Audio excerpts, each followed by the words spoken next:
Welcome to Fullerton College Football on Sportsnet, USA.net. Hey, I'm Mark Pavlovich along with the mystery Corey Neyland.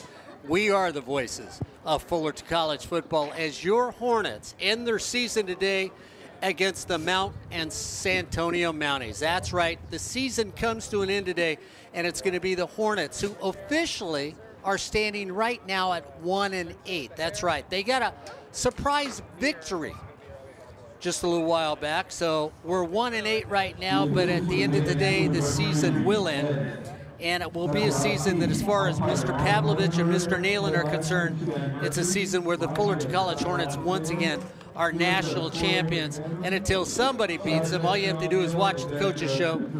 You'll discover that that's the way we feel right here today. It should be an exciting football game. These two teams have been rivals for a variety of years on SportsNetUSA.net. So it's going to be one of those games that you really have to look at the fact that this is what's going to be when you look at them as a football team. The Hornets are going to be going out after them with a strong defensive line led by Joey Noble, who is the Defensive Player of the Year as far as we're concerned here on SportsNetUSA.net. And that should go on the flip side, that the offense should do well against Mount San Antonio, why they're playing today, led by Steve Nava on an offensive side. It should be an exciting football game, and we'll see what happens. Teams are taking the field here, so we'll see who's going to win the toss and have it. Mount SAC's going to win the toss, so they will be receiving to start this football game off. The Hornets will be on the defensive side. And hey, to all of you veterans out there, happy Veterans Day. It's coming up tomorrow, or at least thank you for Veterans Day, I should put it that way. And to the United States Marine Corps, hoorah to Bob Pavlovich, the striking ninth, B Company.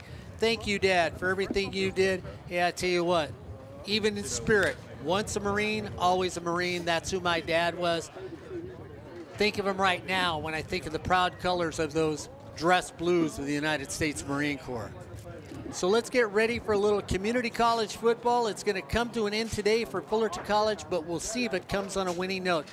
This is their bowl game when you look at the Hornets. As you look down the field, it was an intense group of young men when you look at that team getting ready to come in the field that wanted to play this game.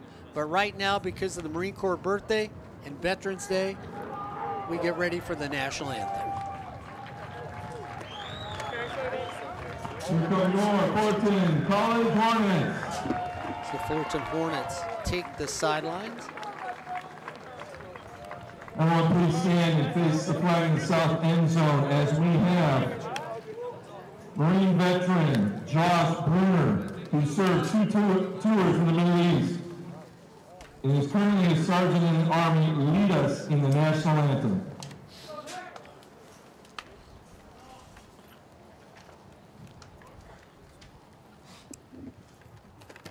Oh, say, can you see by the dawn's early light what so proudly we hailed at the twilight's last gleaming, whose broad stripes and bright stars through the perilous fight, oh, the ramparts we watched were so gallantly streaming, and the rockets' red glare, the bombs bursting in air, gave proof through the night that our flag was still there.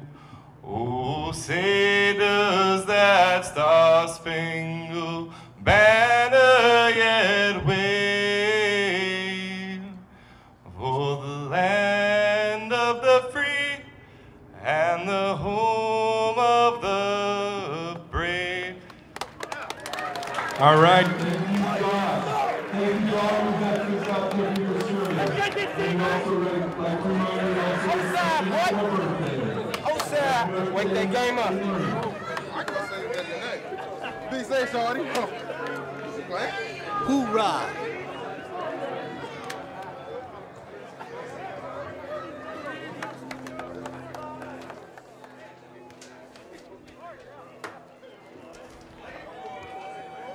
Fullerton.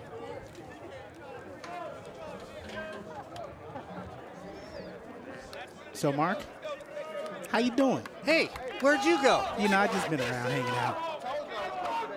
We're going to go down to Noah at the beginning of this broadcast and see what he has down on the field.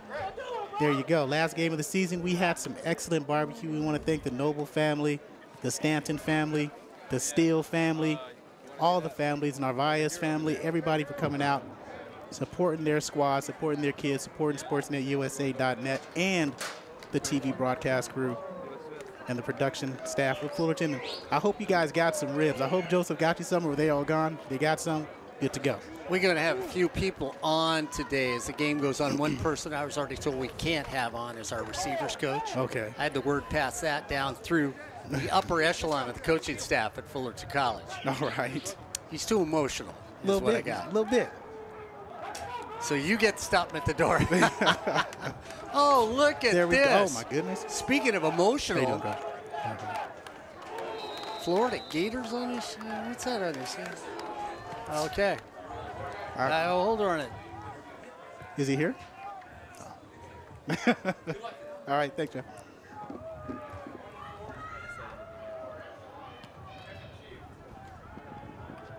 So Chris Jackson takes a look to the outside, cuts at the 20. He's got an opening at the 30, 35, 40, 50. He could be gone. Jackson's taking it all the way to start this game off for Mount SAC. And there's a flag on the play, and we'll see if that's going to be a hold, a push in the back, or what. But Chris Jackson, the team's leading receiver, just took it for 6 to start. That's how you want to start it if you're a Mountie.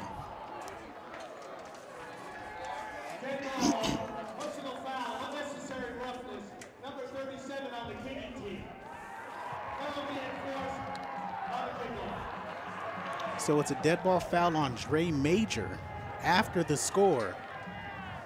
So Mount SAC, who's been plagued by penalties and turnovers all season, get it going right here. I tell you what, Mounties must have heard all the talk. This is the bowl game for the Hornets, and they get on the boards first. And it is shock in the stands. You know, I think the line must have been eating ribs out there, the kickoff unit. Ball is spotted, kick is blocked.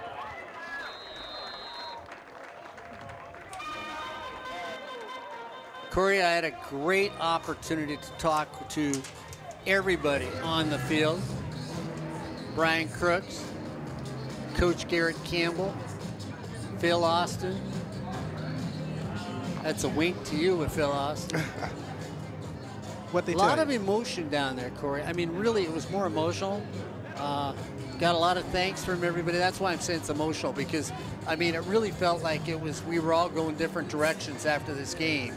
The way everybody wanted to thank you and I and Ryan for everything we've done. I'll tell you off the air what Phil Austin told me.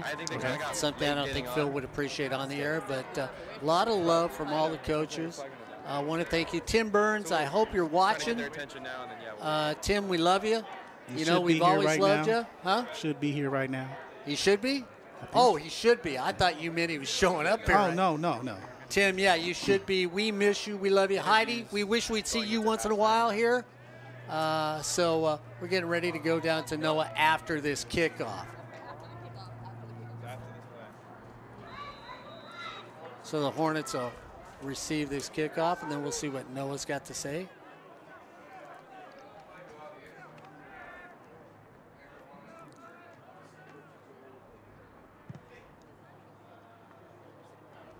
So it's going to bring out Noah with that touchback. Should we go down to Noah and see what he's got to say?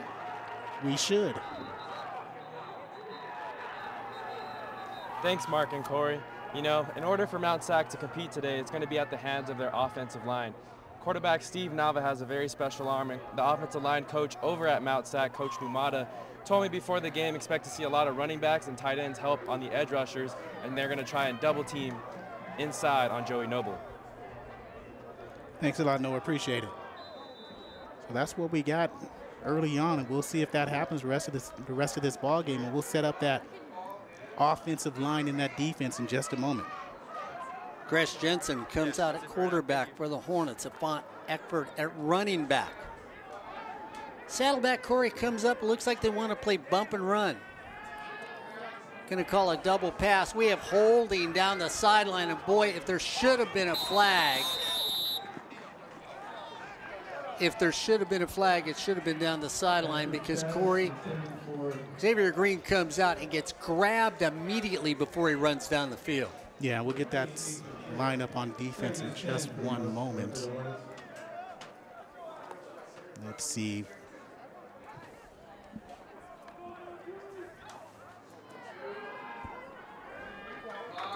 Throw it to Robert Downs at third at the 40. Goes to turn the corner, cuts the outside, gives a straight arm into the helmet, driven out of bounds. First down for the Hornets. So in the secondary, Ibrahim Konati, Jarrell Sykes on the stop, Colin Keanu, and Trayshawn Pickett. Also, Upoa Hafoka, Montez Evans, Tauivi Ho-Ching, Lavelle Mirini. Chris Jensen throws that out in the flat to Jawan Johnson, turns the corner, gets knocked out of bounds. About the 35. And up front is Samia Tukuafu, Nicholas Kupke, and Vincent Rollins. Those are your defensive unit for Mount SAC. That sounds like what you eat for lunch. Gresh Jensen comes out here, lines them up quickly. Throws over to Tim Allen. Tim Allen looks for a block, gets one, steps inside, goes across the 32, is down at the 28. Free-up offense. Dennis Houston to the far side of the field. Xavier Green now goes to the far side. Moore comes in at running back. Center for the Hornets, Glenn Bernard. The right guard is Vince Narvaez. The right tackle is Jacob Jankovic, who started as center at the beginning of the season. Left tackle, James Stanton, and left guard is James Stanton. Left tackle, TJ Storman. Gresh Jensen looks things over. Goes back, throws over, turns and overshoots everybody on the play. A little confusion out there with Green and Dennis Houston on the far side of the field. Yeah, two people in the same spot. Ball was thrown to neither spot. Brings up a 3rd down and 1. If you just caught up, the scoreboard is right. The Mounties took back a 90-plus yard kickoff return to start this game. Jensen brings him out. Hands off, fakes to Moore. Gresh Jensen up the middle. Touchdown, Hornets.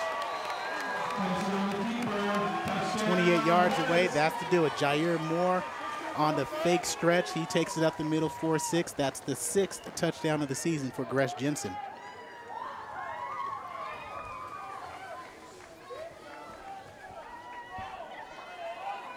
Ribs got to somebody, Mark. Tell you. Alex Moreno on for the extra point.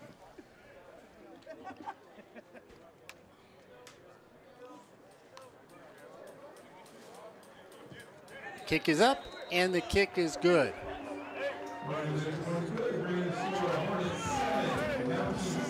So, Mark, want to thank Dave. We'll watch the replay on this 6. You see the fake, and everybody bit to Jair Moore. Gresh Jensen, as he's done all season long, takes it up the middle. He's not the fastest, but he's effective when he gets in the open field.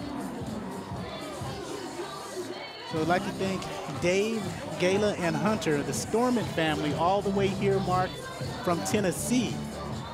Here for TJ Storman, Dave and Gayla, his grandparents, Hunter, his cousin.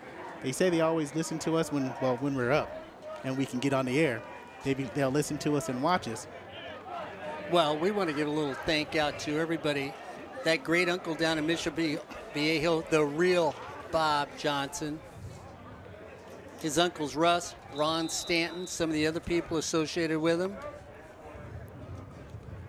John Fonzie and his cousins. And, of course, there's Amy and Steve Duncan and Scoop Pollard, all connected and watching us here with the Stanton family. Thank you for being such big fans all year long. Chris Jackson takes it again, said, I did it once, gets away from 1, gets away from 2, and finally gets taken down on that. This time he's upended by Anthony Foster, and Joey Noble wants to thank everyone for all their support. Oh, you did. Oh, okay, got it. Here you go. No, I told him to write it down because here's my other note. Oh, okay, you read that you too. You came in late. So. Oh, read that too, my bad.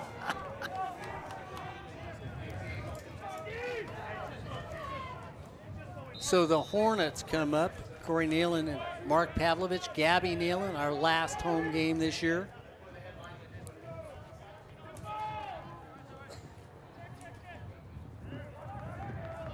Chris Jackson, far side of the field. Nava in at quarterback. Had a great season. Stayed up the middle. Dive play to Rashad White. White, the running back out of Kansas City. Went to Center High School. Sorry, the second leading rusher for the team. Stephen Nava, 21 touchdowns, 14 interceptions. Brings up a 2nd down and 6.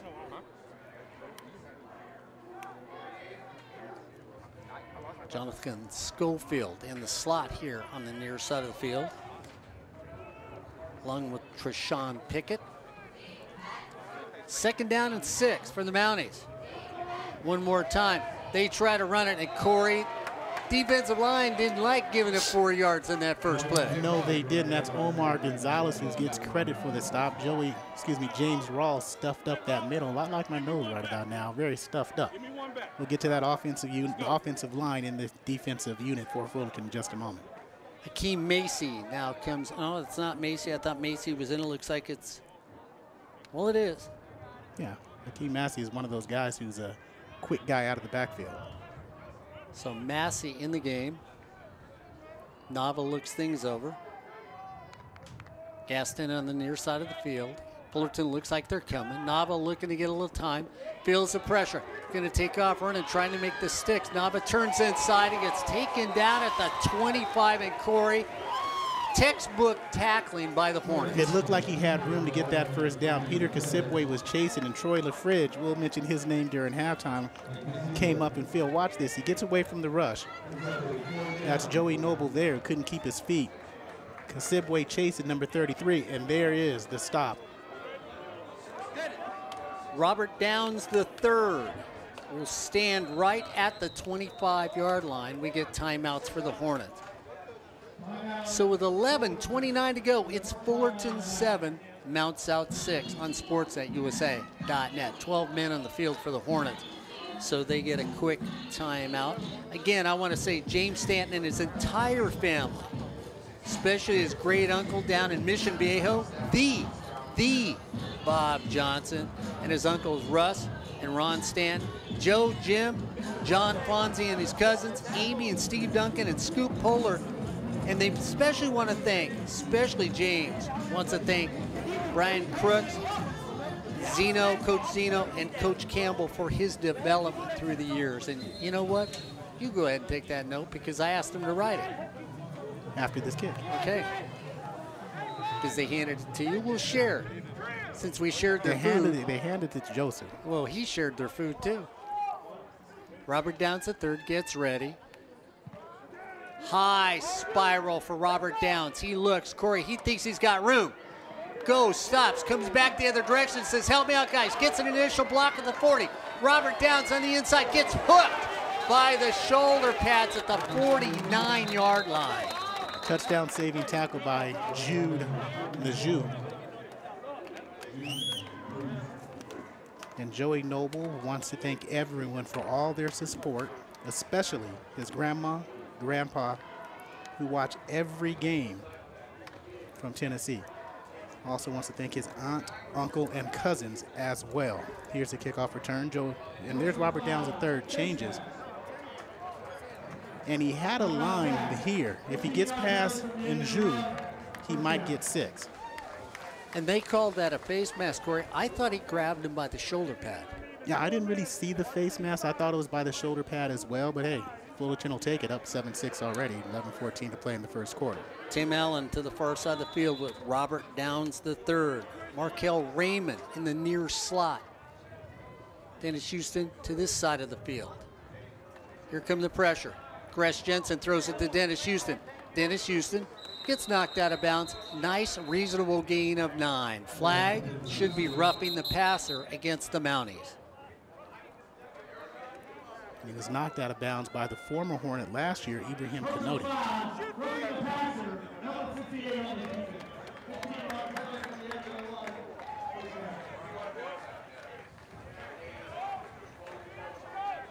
And Mark, I also want to mention always listening, always supporting. Brian Norman out there in Monrovia. He and Matt were going to come to the game today. Matt Norman, the former offensive and defensive lineman for the Hornets. Out of work today. Always appreciate you guys. Talk to you soon. Xavier Green and Jawan Johnson to the far side of the field, the near side of the field. That's Sean Carter. Robert Downs III goes in motion. Jaron Moore gets it, stays on his feet, gets up to the 10, and then gets knocked out of bounds. Again, they work the right side to Canody. Also on the stop was Montez Evans. 10:53 to go. It's the Hornets 7, the Mounties 6 here on Sportsnet, USA.net. Gress Jensen rolls out, throws out in the flat.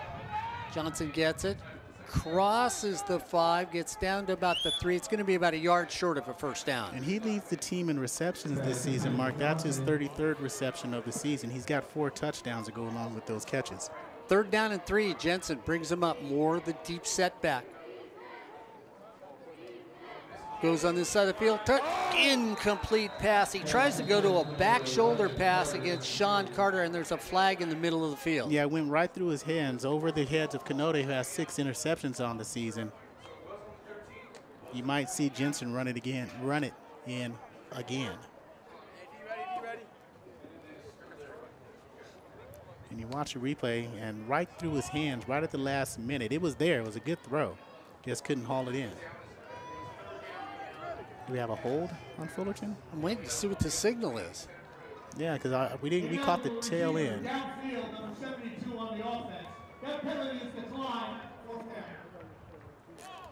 ready, defense ready.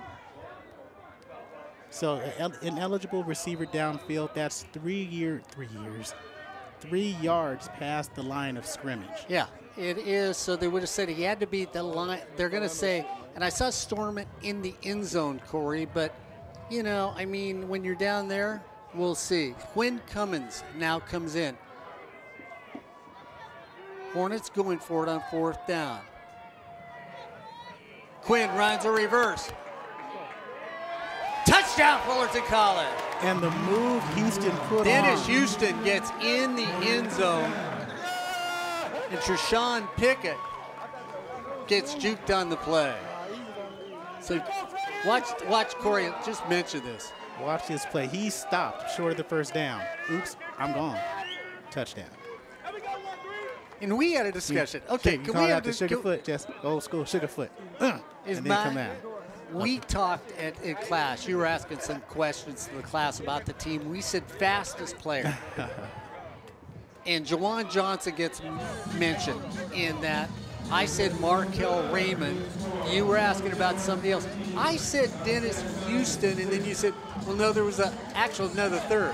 And you said Robert Downs the third. But I still think Dennis Houston has more speed than anybody thinks he does as a receiver on the field, or is he the slowest one out of those 4? He's got speed, but I don't think he's as fast as the others. Okay, all right. So the Hornets quickly get their 14th point on the board with 10:19 to go here in the first half on Sportsnet, USA.net.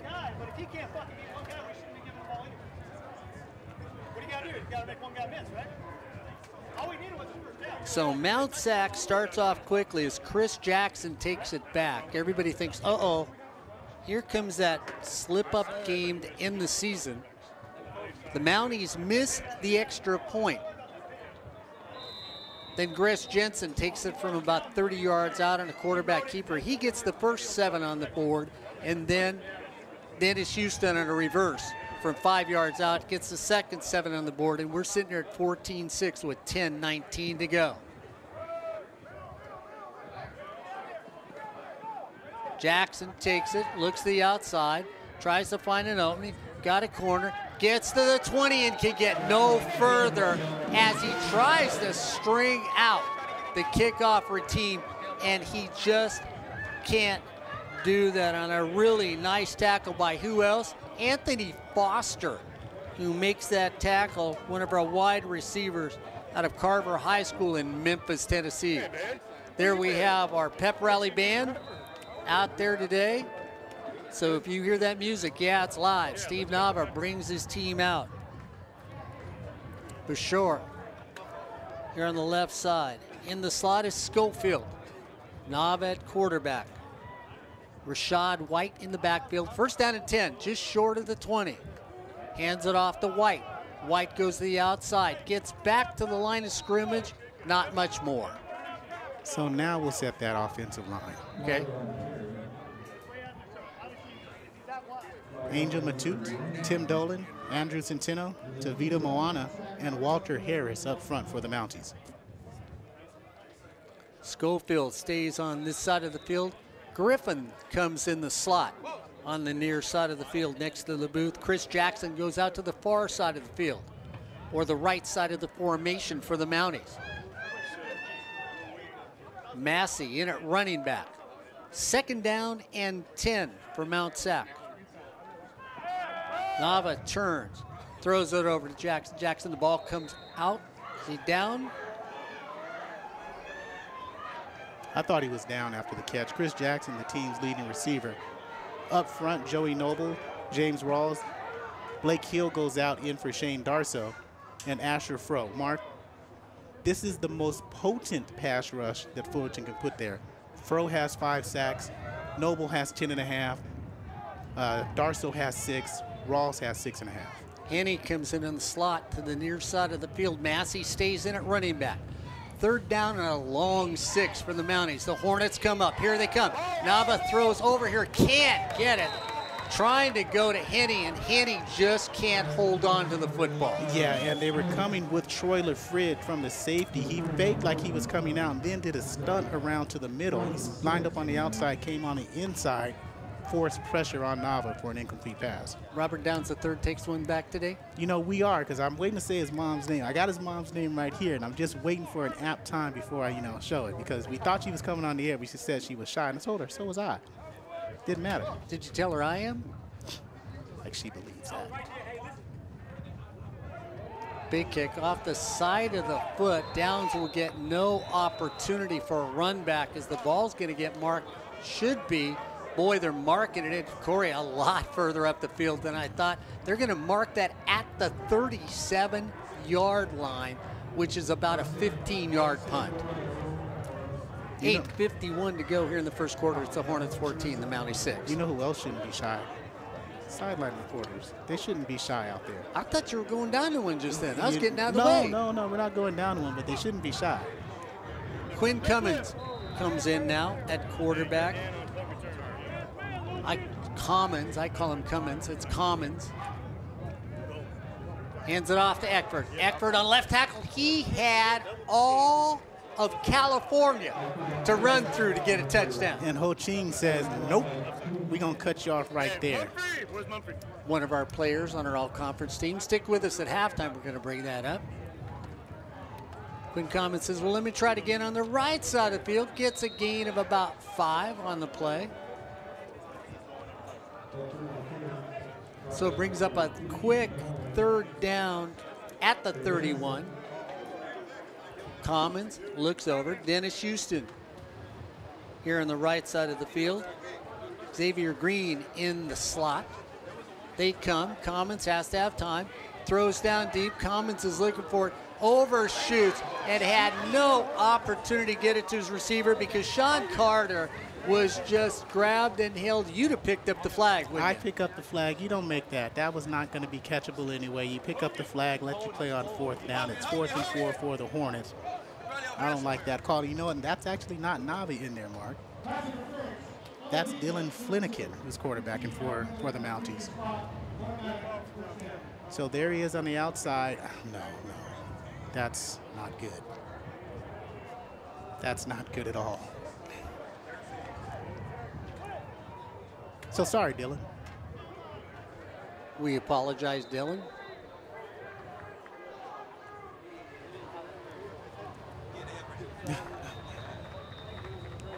We're going to get a flag against Mount Sac. That's Stoners. He was saying, well, I think I'll run across and come and visit.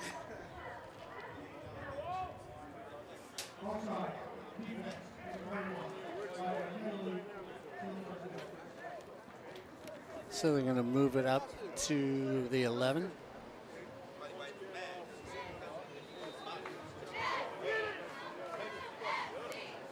The first down and 5 at the 11. They hand it to Lucky. Lucky Avinger goes over, gets it about down to the 8-yard line. It's going to bring up a second down and 3 for the Hornets. So we apologize at the quarterback position for Mount Sac. Quinn Cummins takes it, turns the corner, touchdown Hornets. So the Hornets put up 21.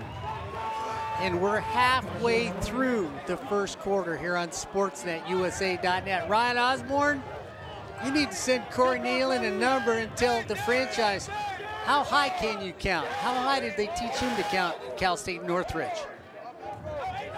You watch Quinn, he fakes it to Lucky. Lucky gets nailed. Corey, the defensive end just bit on that.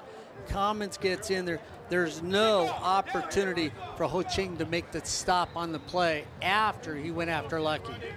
Reno comes in, the ball gets spotted.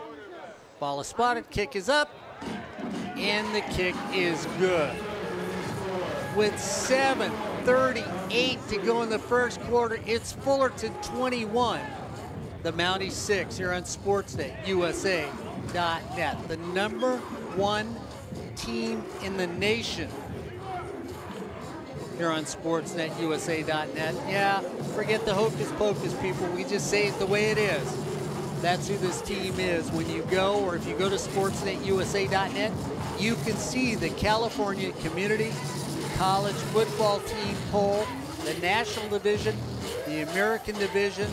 There's a group of us that put this poll together, and boy, we study, disagree, call each other up on the phone and say, you put who in the poll? Unlike some of the other people that do it around the nation here on SportsNetUSA.net. Tune in at look at the camera when I say this. Tune in at halftime to listen to this all-conference team in the poll. Yeah. So the Hornets, Corey, get bit right off, and everybody took a breath and said, "Oops, uh-oh." I think they're making a statement. Still ribs and sausages. A little sluggish. Back deep is Schofield. Little putsch kick in the middle of the field. Taken right there and taken down quickly was Baraka. Shouldn't see Baraka brought down by Troy LaFridge. He's going to be mentioned again. So we'll see. You know, I'm going to get Corey Neyland to give me a little love about those defensive backs because, you know, you've been criticized all year long. I know. Okay? But you really do think this is an excellent defensive back unit. Yeah, we'll get to the linebackers first. Cole Hansen led the team in tackles last game. Peter Kasibwe, 33, and 48 is Ryan Simpson. Flanagan in at quarterback. My mistake first time around. Straight dive play. Tries to get out of the backfield, just can't do it as Rashad White gets taken down. After a half a yard, I'm going to be nice to him. I'm going to give him a yard. Slipped out of the tackle of Kevin Robertson. Far side corner 29 is Reggie Wilkfield. Near side is Xavion Steele. Number 3, he's already made a couple tackles, Troy LaFridge. Max Massad, the other safety, 3'9". Flanagan feels the pressure coming. The Hornets back off. Near side of the field to the left side of the field. It's Chris Jackson in the slot over there. It's Tafu, a tight end. They go across the 40, and Corey, the defensive backs have gotten much better making tackles for this defensive unit for the Hornets. Yeah, first few games, the defensive secondary was sketchy. I'll be honest. It was one of those guys that they had talent, and Reggie Whitfield is hurt on that tackle. Let's hope the young man is okay. You see the tackle here. Came through, drove through, and he's holding his right wrist. So let's hope he's okay, and he's down. So we know his dad is always here, so we'll see. And hope it's not broken, because I've had a broken wrist before. Those aren't fun. Those aren't nice. But let's go back to your conversation about them, because you said they were sketchy, and yeah, they were sketchy and they weren't aggressive. This was a team that we're used being here so long, seeing aggressive Fullerton secondaries, just dudes that just get up in your face and well, and stay in your face all season long.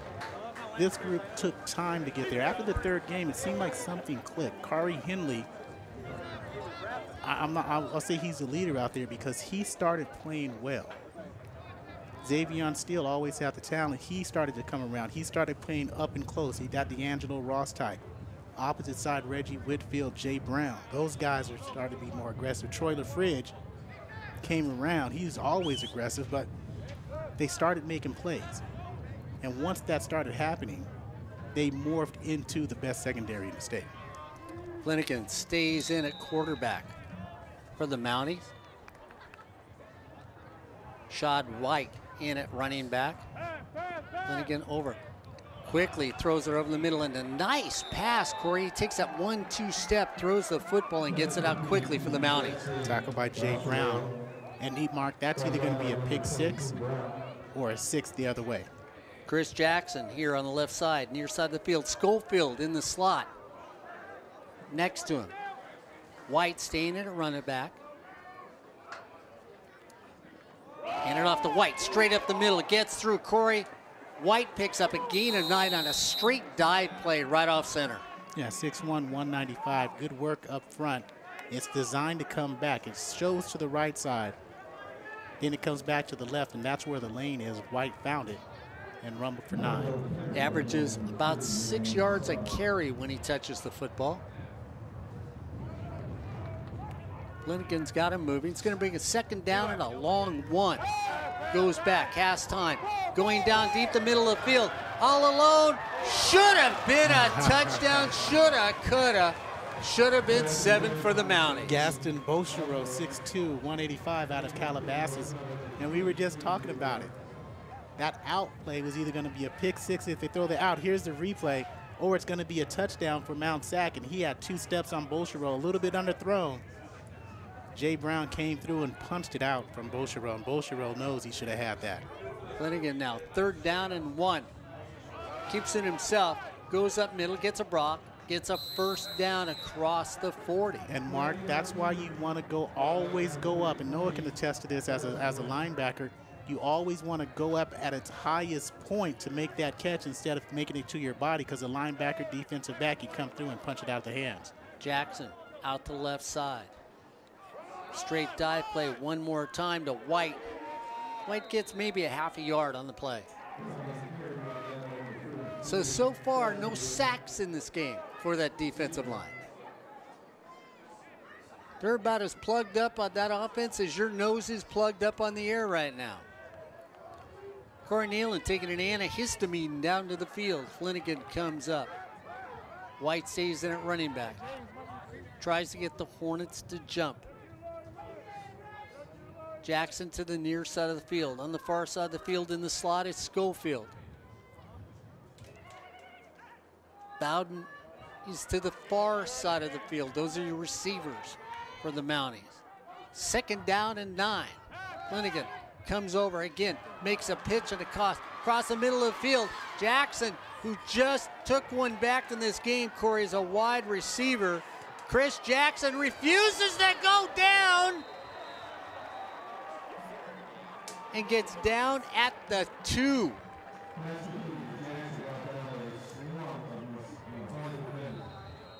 And we've got a Hornet down on the field.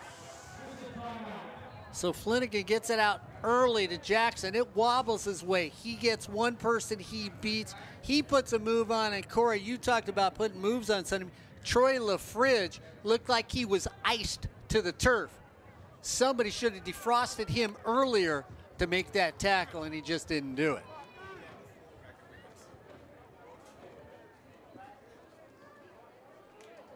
And then at the end of the play, it was a scrum, and they get it down there. We've got a Hornet down. Coach Garrett's on the field to see it as we look over the sideline for the Hornets right now. Not a lot of jubilation down there. Yeah, I know it's the last game, but. Yeah, but they're not even, Mark, they're not even playing for a conference championship. That's true. And that's a shame, isn't it? It is. It is. At least they could have had that. And that one win, that was granted by the SFCA. Or the SCFA? Yeah, well, that's what I call them. I don't understand why. You know, that doesn't make any type of sense to me. None whatsoever. It's like a slap in the face. It is. I formation. Up back, Jacob Ford, big man. Finnegan goes straight down and just gets hammered. The push ball looked like it came out. And the Hornets said they had it. The referee is saying no, it didn't. Corey, what a push by the defensive line. Yeah, and you couldn't tell. That was Shane Darso and Blake Hill on that side who had that excellent push and brought up Thompson just short. Malik Thompson, the deep running back. The up back, Ho Ching, the linebacker, is now in there at the up back. They hand it off to Thompson. Touchdown, Mount Sac. And that. This time, he gets into the end zone. And that's going to be, you know what? I don't know what that's going to be. If it's going to be called on one, it should be called on both of them that time. Here's well, let's replay. watch it, and let's see if we get the very end when the flag comes out. He runs. He's across. Yeah, Kari Henley, he's across now, and Kari Henley just throws him down. And then Thompson falls down, and that might be the worst. I think they're going to get I've Henley seen. for throwing him on the ground. They are. Because he made contact with, it's like that Green Bay game last week against the New England Patriots. You know, you can leave your flag and just warn the guys, but you don't want this to get out of hand, so that's why you're going to throw that flag.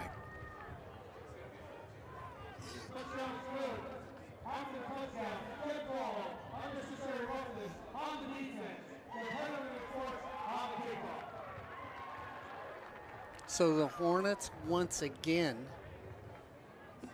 get a penalty.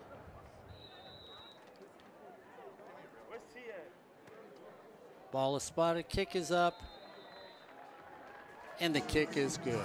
With 3:35 to go, well, if you like touchdowns, this is the game to be at, because it's the Hornets 21, the Mounties 13, here on Sportsnet USA.net.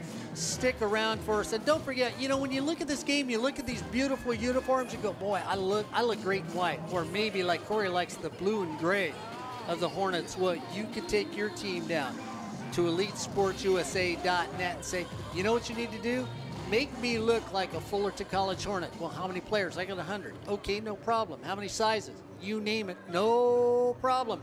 Because whatever you want, whatever you need, EliteSportsUSA.net can give it to you. You don't wait 6 months. You don't wait a year.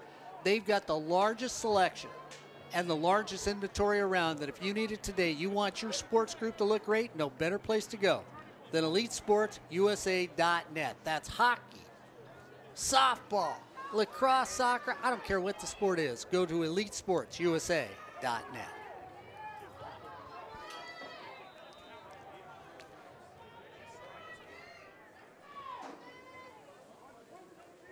So we've yet to see an opportunity run one back. Little pooch kick, middle of the field. Taken right there. And Corey, there's nothing like saying to a defensive guy, catch a football. Well, it's nothing like, that would have been that's his second return of the season, but it's nothing like being taken out by your own player. Well, Joey Noble said, watch this one, guys. I'm going to run it back. Speaking of run backs, Mark, Elizabeth is Robert Downs' third mom, and we want to say hello to her. She's sitting out there. Thought she was coming on the air, but, you know, she's a little bit too shy. Here's your replay. And Joey Noble picks it up, and he's tackled by Shane Darso. And also Tristan with Elizabeth. Thank you guys for always supporting the team. Tim Allen, Robert Downs the third, out to the far side of the field. Gress Jensen at quarterback. Sean Carter the knee side. Gress looks over the middle, and Corey, if you turn around and look for the ball, Markel Raymond, you gone. It was the rush. The rush created that pass a little bit too soon from Gress Jensen. That's why he was off the mark. You're going to see that play run one more time before this night is over, before this day is over. Jaron Moore comes in the game. Dennis Houston now to the near side of the field. Robert Downs the third stays on the far side of the field. Second down and 10. Gress Jensen goes back. He's getting protection. That's time to throw. Rolls out, rolls out, rolls out. Backs up, throws it over to the flat. Incomplete to Moore. 3rd down and 10. You know, you have a defense who's given up 155 yards on the ground in Mount SAC, and you have 3 capable running backs who are picking up yards, 100 yards a game, picking up a first down each time. They average 7 and 4, 6 and 4, and 5 and 4 yards per carry in the backfield. 3rd down and 10. Impossible odds, you go to run it. What do? You throw it again, and now Mount SAC is in great field position. Yeah, and they were in the I formation. You had 3 down linemen and an unbalanced field. No one's open in the middle. Jair Moore gets the handoff and breaks that through that first level. He's into that second level, and you don't know when he's going to stop. Jonathan Schofield now will come in the game to return the punt for the Mounties. Palo Verde out of Las Vegas. Was that where we did the semi-pro football game? We did. Okay. We get... That's an offsides on Mount SAC.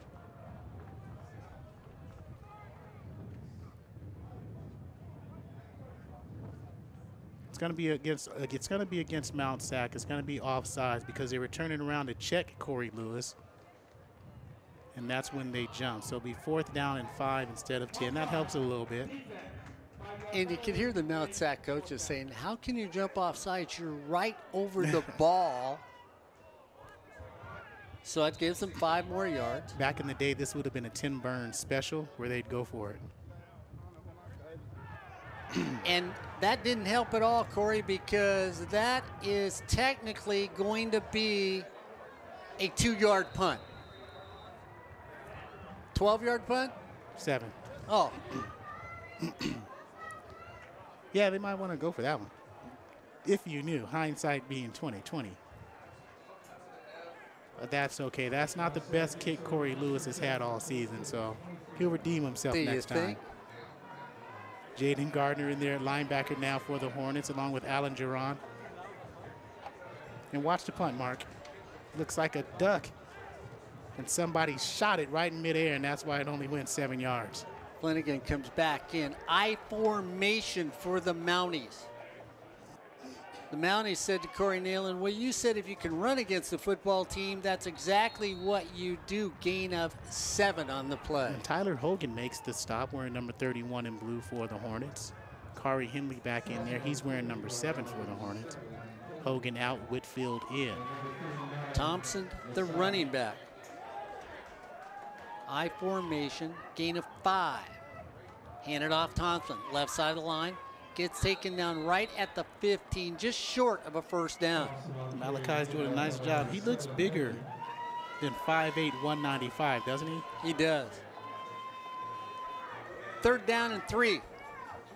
Don't go away from what you're doing, and they don't. Run it straight up the middle. It's going to be another first down, and they are shoving it down the throat of the defensive line of the Hornets. Yeah, on that left side, we'll see that left guard and left tackle, Malachi Thompson, is down, and they're going to call. Replay pulling guard opens up a hole running down the middle, and it's just too easy. And he winds up getting the first down. Let's hope he's okay because he ran hard, scored that touchdown. On that left side, big number 77 is Tavita Moana, 6'2", 332.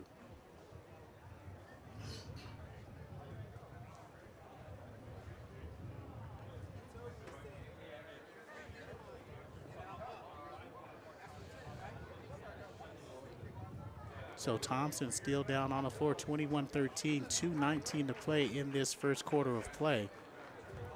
And Thompson able to walk off under his own power out of Pago Pago, America Samoa.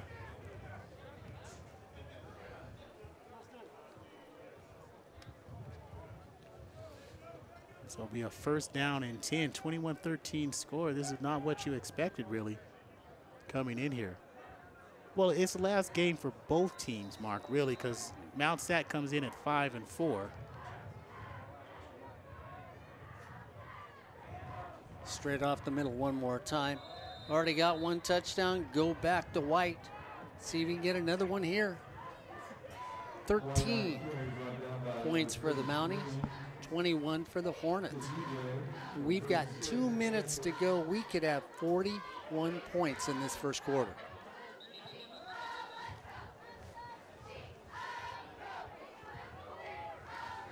Is there a timeout? No, they're resetting the ball.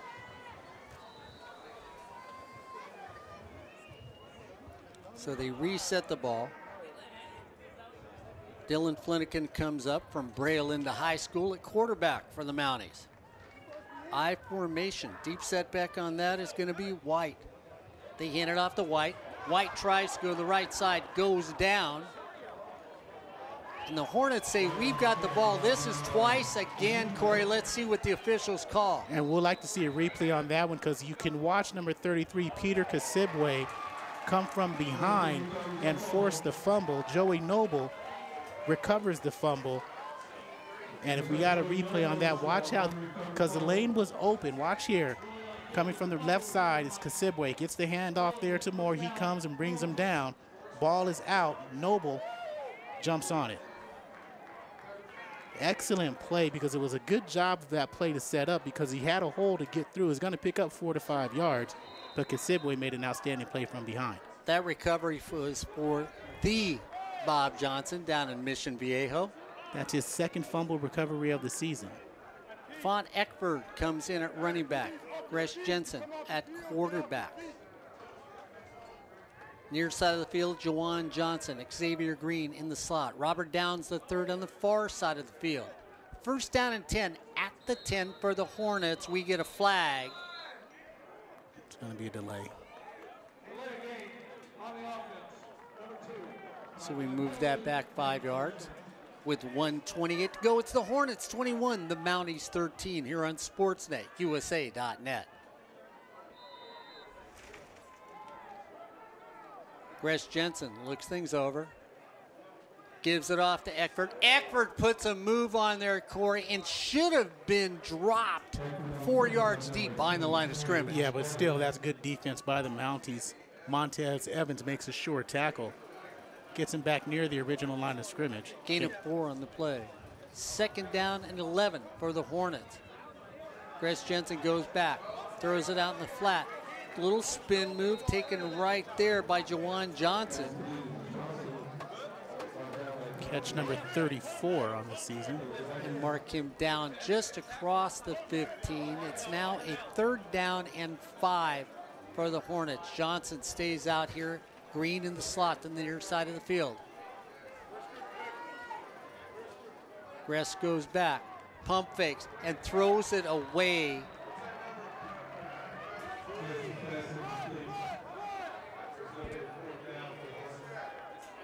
Mount SAC's defense knows what's coming from the Hornets. They've been in that situation when they run 3rd and 5. They're not looking to go downfield, so they're going for a safety valve. Like to see in this last game, mix it up just a little bit. Get that run game going. Get that tied in. Lucas Luft has 3 receptions on the season. Let's get him involved a little bit more as well. Jonathan Schofield. Last time Corey Lewis kicked a 7-yard punt. This one a little more. Fair catch signaled for right at. They're going to mark it at the 35. So a little more leg with 29 seconds to go. It's the Hornets 21, the Mounties 13 on Sportsnet, USA.net. I tell you what, this game started off fast. You know what it started like? A brand new Toyota from Miller Toyota of Anaheim. Zooming down the road. The roof is down, the wind's blowing in my face. The 29-year-old is sitting next to me, her blonde hair is flowing. That's because I was driving a new Toyota from Miller Toyota of Anaheim, located at Euclid, the 91 Miller Toyota of Anaheim. It's a proud sponsor of community college sports, high school sports, and most of all, imagination. Flanagan comes out, little dive play one more time, hand it off to Elam. Elam crosses the 40.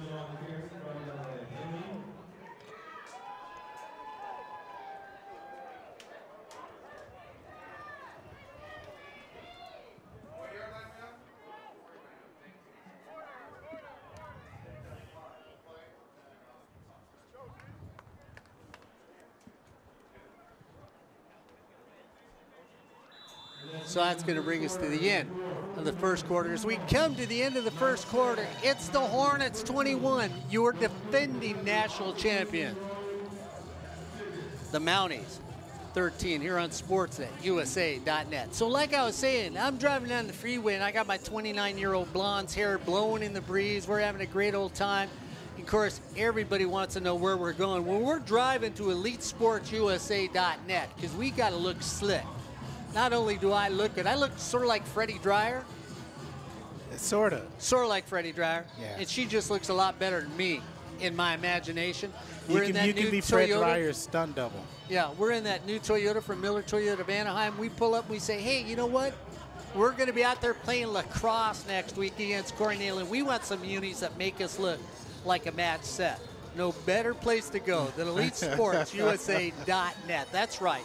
Whatever you're looking for, whatever sort of uniform you want, there's no better place to go than EliteSportsUSA.net. They've got the largest variety, the largest amount of stock that you can find in the universe to get your uniform that you need. After you buy it, get in that new Toyota and take off for the game you need to play here on SportsNetUSA.net. Mounties one more time, driving up the middle. Corey, they are exploiting the defensive run against the Hornets. And we're going to go down to Noah right now and see what he's got something for us. Thanks, Corey. You know, earlier you and Mark were speaking about the talented defensive backs here at Fullerton College. Well, there's one former Hornet on the other side. It's Mount SAC's Ibrahim Konate. He was a member of the 2017 National Championship Fullerton squad. Transferred to Mount SAC because he felt like he needed more playing time, and it showed. He has 6 interceptions, he's tied for second in the state. Thanks a lot, Noah. Appreciate it. So the Hornets are being beat up on the run, and that time, Corey, they handed it off one more time to Elam, and this time he had no place to go on the offensive side. Watch this play. The defensive line finally gets through on doing what they need to do on that, and you watch the great rush right there by James Rawls, who makes the tackle on the play. Second down and 12, right at the 49-yard line. They come again. Flynn gets it out quickly. Going to get a gain of maybe 3 on the play as he finds Jonathan Schofield out of the slot. It's going to bring up a 3rd down and 8 for the Mounties. Flynniken at quarterback. Flynniken looks at things. Hornets come up, walk back out. Elam stays a running back. He shifts from right to left. They move Schofield from left to right. Flynniken throws over, looks in the flat, picked off at the 40, 50, 40, 35, 40. Almost down to the 10. Touchdown, Hornets. Peter Kasibwe with the pick 6. Mark, we told you, if you're going to throw that out pattern, it's going to be picked. Kasibwe said, yeah, it is. And so the Hornets come back with a big, watch it here, Corey. Watch the replay. He played it as a receiver, a defensive back. He played safety in high school. So that's his safety moves there. He moves down to linebacker. Mark, Peter Kasibwe at the next level is going to be something special. If they convert him back to safety, he's going to be dynamic on the field. So the defense of Brian Crooks, as they run a fake, 2-point to Xavier Green. That's how you get the momentum back. You know who Kasibwe looked like. And you can watch Green go around the edge, and there was nothing to stop him from turning around. If Noah can hear me, go down to Tom Deep and ask Tom if that's what he looked like running when he was playing. So now there's 3 of them together? They're triplets? Tom, and Tom? Junior, Junior, Junior? Speaking of Junior, Junior, and Junior, down at Grossmont, Rashawn and Ryan are down there. 7-7 is your score. Brady App from Grossmont, Ryan said he was a 39% passer throughout the season. Now he's 6 for 8, 110 yards. Actually, it's 14-7, Grossmont. And a 55-yard rush. Yeah. Schofield back deep. So the Mounties feeling good, and Brian Crook says to his defense, you better get there on the run, Corey. They do. They go with the pass play, and you'd already called it. Said, hey, it's either a touchdown or a pick. Well, it was a touchdown and a pick for the Hornets. See the spirit for the Mounties just drop a little, 29-13 with 13 minutes to go here in the first half.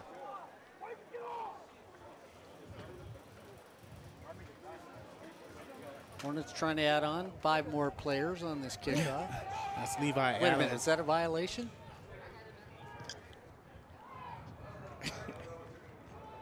Schofield catches it off. They run reverse, ball comes out. Hornets have a chance to get on it. And if they could have picked it up, which they do, Fullerton's got the football. Max Massad has the football, and they tried to reverse. Schofield tried to hand it to Jackson, and Jackson, it was a bad handoff. They couldn't tell if they were trying to hand it or pitch it. And actually, that wasn't Jackson. That was Bochereau who couldn't handle it. Massad, his first fumble recovery of the season, and that's the second fumble recovery, 1 interception by the Hornets. So special teams, which Corey, let's give to special teams and the special team coaches. They have been exceptional in the last few weeks. Yeah, they forced a fumble recovery, or fumble here, and that's just a bad. He couldn't hang on with it.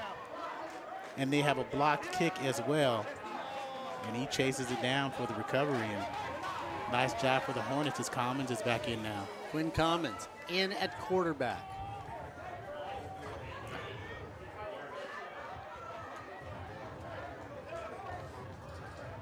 Commons looks for Robert Downs, a third. Robert Downs tries to get it. We're going to get a flag on the play.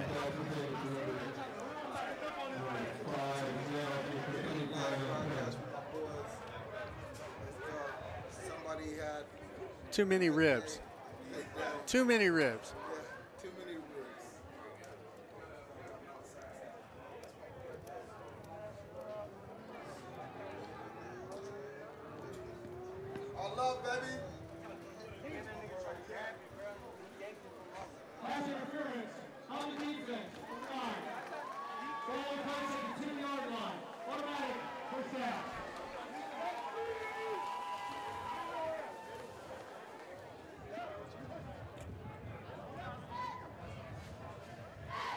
So the Hornets look like with 12:48 to go. We get a timeout on the field.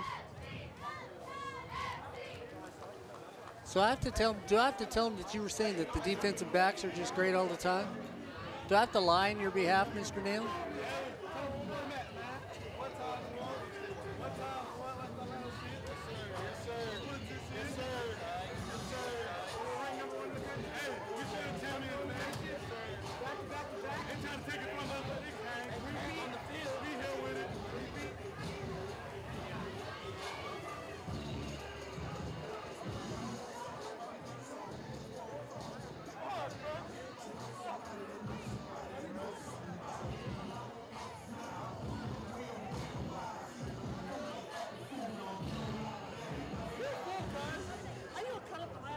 .48 to go. It's the Hornets 29, the Mounties 13. The Hornets come back on to the field. Dennis Houston to the near side of the field, or the left side of the formation.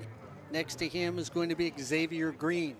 Quinn Commons with Lucky Avinger. Lucky gets it up the middle. Lucky stays on his feet. Touchdown, Lucky. So Lucky gets in the end zone with 12:45 to go here in the first half, and the Hornets are trying to get things going. This is our last game of the season, as you know. We watch the replay right there. Watch Lucky, plants his foot, stops his head, gets over, and so the Hornets get back on as Moreno comes in for the point after. So with 12:45 to go, the Hornets trying to get their 36 point on the board. The kick is up. And the kick is good. It's the Hornets 35, the Mounties 13 here on SportsNetUSA.net. We talk about how the Hornets are a family, and we mean that not only amongst the parents, the players, the coaches, and everything else. That's what this is. This is a family. And Corey Neyland and I were lucky enough to go down because you guys were tailgating and get to meet more of the family. And we love meeting the parents. With me now is Eddie Steele, Xavion's father, one of the players that Corey Neyland talks a lot about because he's a defensive back for the Hornets. And I don't know, were you one of the parents that kept calling Phil Austin saying, this man keeps bad-mouthing the defensive backs? No. Oh, no. okay. I just had to find out if it was Eddie. No. Eddie, you look at this season, and Corey and I both brought it up. When the season started, defensive backs, Corey said it more than once, looked a little shaky when we started off. Yeah. And then about the third game, boom, click. Yeah. Something happened, and they really have been the spark plug for the last few weeks. Those kids work hard. I got to go out to practice 2 or 3 days a week and watch all the work that they put in. And, oh, my God, it's amazing the things that they do with them. Coach Austin and Coach Porter has those guys doing all type of things that I haven't even seen before.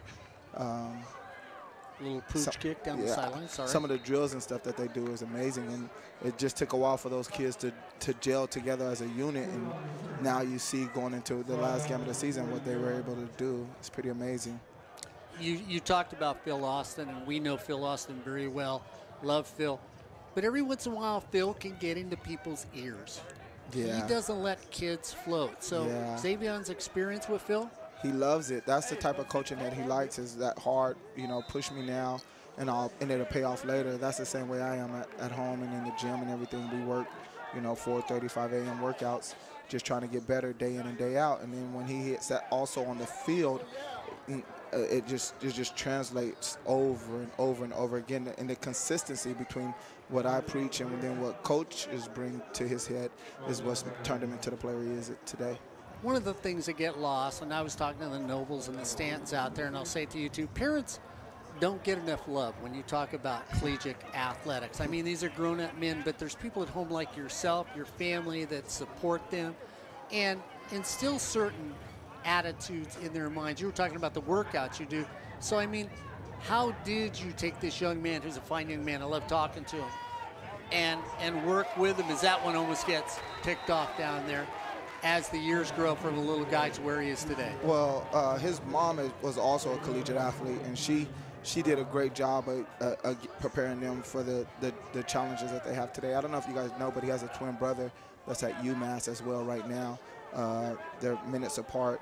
But anyways, his mom was a great collegiate athlete, and she did a lot of the coaching and stuff as they're young. And then when they came to me, it was just a matter of putting the physical and the mental all together and continuing to push them. So not only in the classroom but also on the field. It's a challenge to have an alpha male in your house and you consider yourself an alpha male.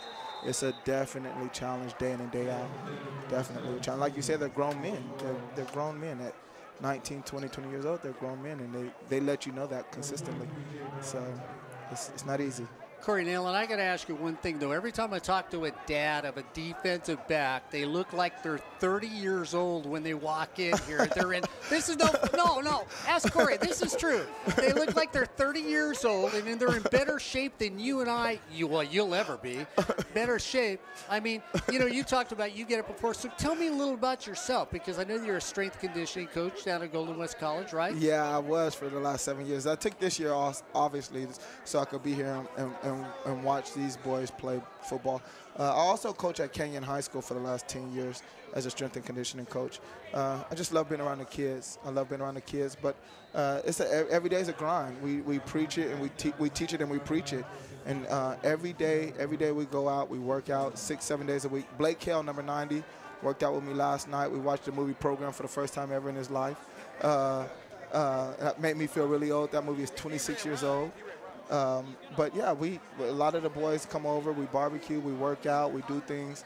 We try to do things that other kids aren't doing and other people aren't doing, whether it's at 5 a.m. in the morning or 5:30 on a Friday night, the night before a game. We're still able to get a good workout in, and not only a good workout, not only physically, but mentally to prepare for these type of situations that they're in today.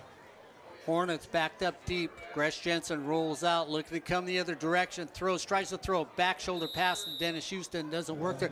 So you're so comfortable on the air with me because Isn't one of your good friends the franchise, Rashawn Haylock? Yes, he is. Of course he is. That guy's awesome.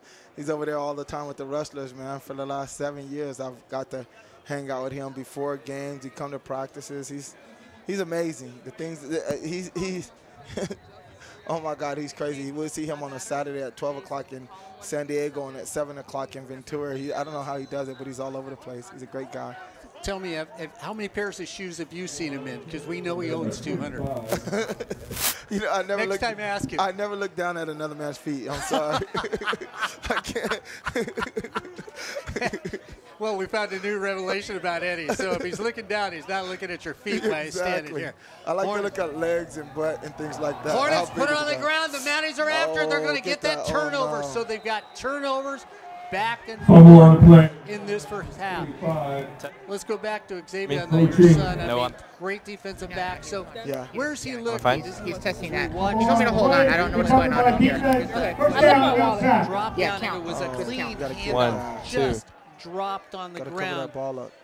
And next thing you know, they've got one of those young men. So where would he like to go, and where would he like to take his career, be it in football or wherever you think, or whatever he's discussed, where he'd like to go with his education? You know, the thing is with Xavier is he could go as far as he wants to go. He's an amazing track athlete, one of the best in the nation. Ran a 10.5 as a sophomore in high school, a 49.400 as a freshman in high school. So he has elite speed, God-given speed. So he can literally do whatever he wants to do. I'm just here for him. Oh, fumble! Get that Ball 25. comes out. Ah. So he could literally, I think, I could see him going as far as he wants to go, mentally and physically. He's a gifted athlete, and he's a great team leader. He's a good guy to have around the team, from what I hear. I don't play with him, so I wouldn't know. But Something I've got to ask, Eddie, because you brought it up. You said your wife was an elite collegiate athlete, and you know, mothers often get forgotten in the game of football unless their child gets hurt and somebody says, why do you let them play? yeah. So where did you meet her, and what sport was she the elite athlete in? I said his mom. My wife and his mom are two different people. Okay, well, that's but okay. I don't want to go home and get in trouble. Okay, that's okay, though. That's okay. I'm a single dad, so that's okay. Okay, you're a lucky guy. No, I'm playing. His mom played. We met at San Jacinto High School back in '96. She was a basketball player, like I said, an elite basketball player, and she coached at Talcowitz High School basketball as well. So he played a lot of basketball. His senior year in high school, he didn't play football. He was the MVP of the basketball team at San Jacinto High School. Okay. So, like you said, she instilled a lot of good things in both of the boys, and then I was able to fine-tune some of those things that she instilled, and I'm just lucky to have her and have them in my life as far as athletics is concerned.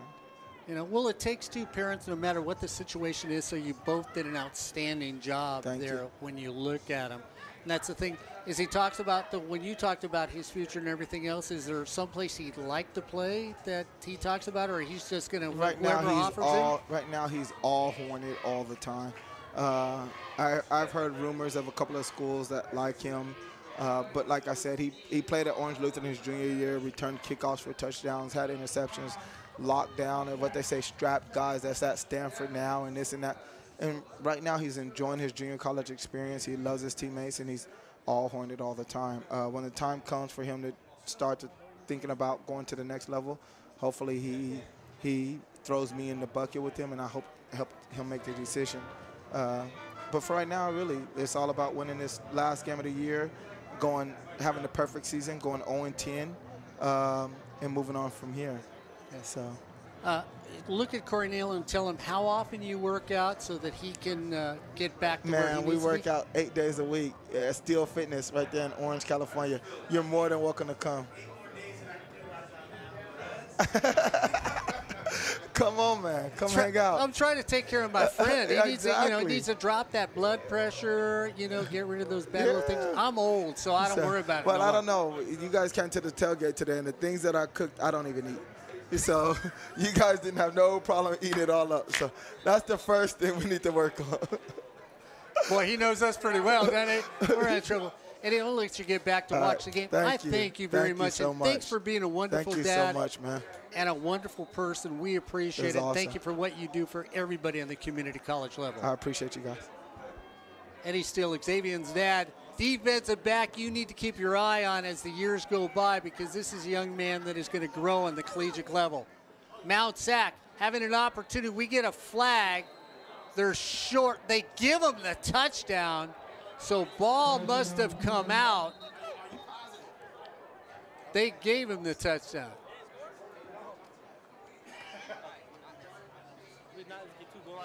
Thank you, Eddie. We really appreciate it. Thank you. All right.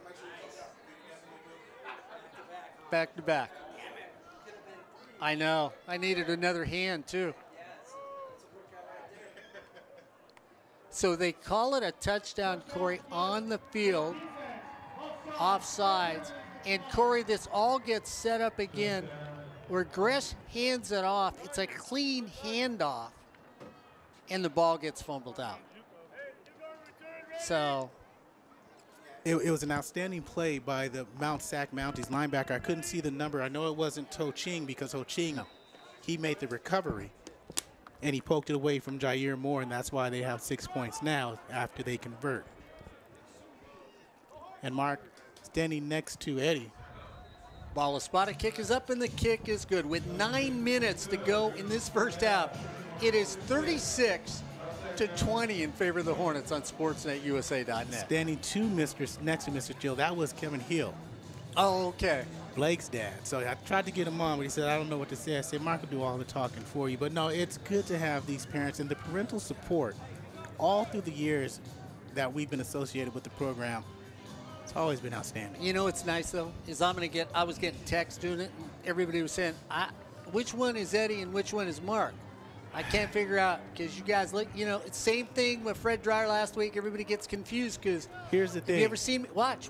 We're going to superimpose that on my face on his body from the rest of the broadcast for next year, so it can look like I went to steal. You're going to have to blow up his head a little.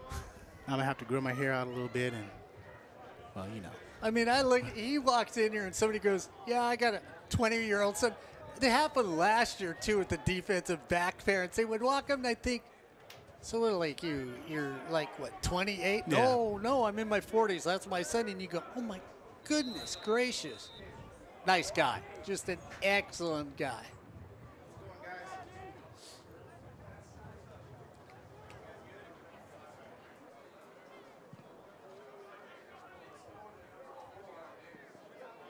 Taken by Foster. Foster's got it at the 20.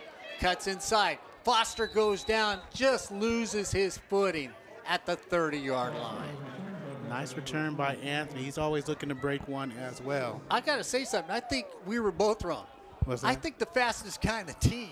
Yeah, and it might be Xavier still. Yeah, I forgot about Xavier because we were just talking about wide receivers. I didn't even think about Xavier because that's what Rashawn told us at the beginning of the season, that Xavier's a track guy. Yeah, I mean, his dad's telling me what he runs, and I'm thinking, oh, Corey and I are wrong. Gresh Jensen comes back in at quarterback. It's the Hornets 36. The Mounties 20 here on SportsNetUSA.net. Gresh throws it over to Dennis Houston. Houston takes it. Gain of 8 on the play. Want to thank everybody involved. When we went out for ribs earlier, Gresh goes the other direction. Taken right there at sticks. Johnson turns, stays on his feet. They move the chains again. So Jawan Johnson moves the chains. It's going to be first down and 10 for the Hornets with 8:30 to go in the first half. Jensen brings him out, looks over, goes back, has time to throw. Going down deep, Dennis Houston needs it. Can't run underneath it. Corey, you look at the parents that you bring on here, though. We went out to that group. I saw you flit more than Mr. Pavlovich. I'm usually flitting from table to table to table. It was you that did it.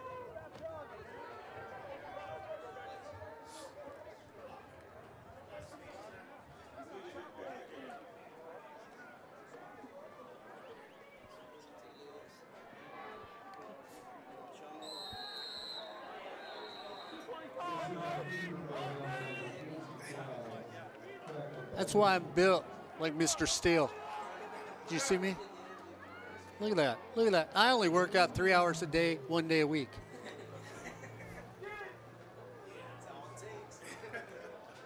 I'm sorry, people at home. I just have fans coming in here looking at my physique and just being amazed here on sportsnetusa.net. Chris Jensen looked up here and said, I can't get the ball. The ball comes out. It's all the way down. Touchdown, Mounties.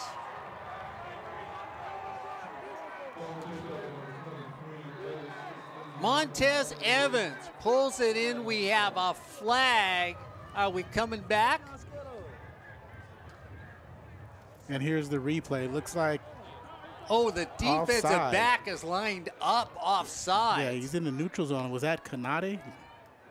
And that one's coming back. Unfortunate for the Mounties. Montez Evans was right there.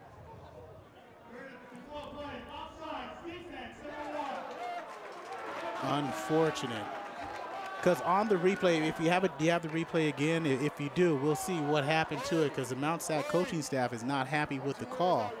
But it was right. Yeah, it was right. He was in the neutral zone on the snap before the snap was there.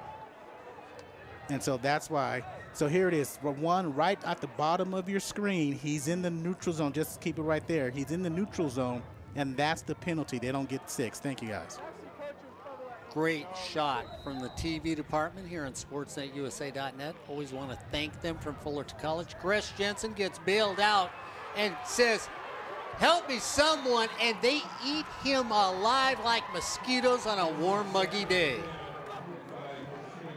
And you just can't say anything more about that play. That it was just the defense. There's Ho Ching, their team's leading tackler, and their team's leading sack guy. He gets in there before anybody else, and the routes on a 3rd and 5 only mark were all deep routes. There was no one coming over the middle for a first down marker, and Jensen had no chance. Corey Lewis off the side of the foot. This is going to bounce short of the 40. Just sit there and take a couple bounces. It's going to die at the 43. With 6:56 to go, it's been an interesting first half here on sportsnetusa.net. 14-14 down at Grossmont between Golden West and Grossmont. Games have been canceled due to the fires. L.A. Pierce and Santa Barbara, Santa Rosa versus Diablo Valley, and also L.A. Valley game tonight has been canceled as well. Well, as it should be, we want to be more concerned about the people who are out there. The winds are picking up. They're going to pick up a little this afternoon, maybe more tomorrow. Flanagan comes out. Once again, the straight draw play. That's going to go to Massey. So Massey comes straight up the middle. And that was L.A. Valley versus Santa Ana. That was going to be on sportsnetusa.net, but no, it's been canceled due to the quality of the air. Jackson to the far side of the field. Bowden comes to the near side of the field. 2nd down and 5. Flanagan has an opportunity, throws it over here, gets it up to the 40. Nice catch right there by Sean Bowden, the freshman out of Roosevelt. Watch the replay. Just a nice button route, button hook, whatever you want to do, or whatever you want to call it. That's an old school route on the outside. Stop, turn around, do a little hook, and Jay Brown makes the tackle, but still not before the first down is gotten. Flanagan looks over. 1st down and 10. Mountie coaches yelling exodus. Here they come. Flanagan goes over. Can't catch it. Ball is dropped. Should have been caught right there, Corey, because all by himself again was Sean Bowden, but I think he heard footsteps. And that's why he dropped the football.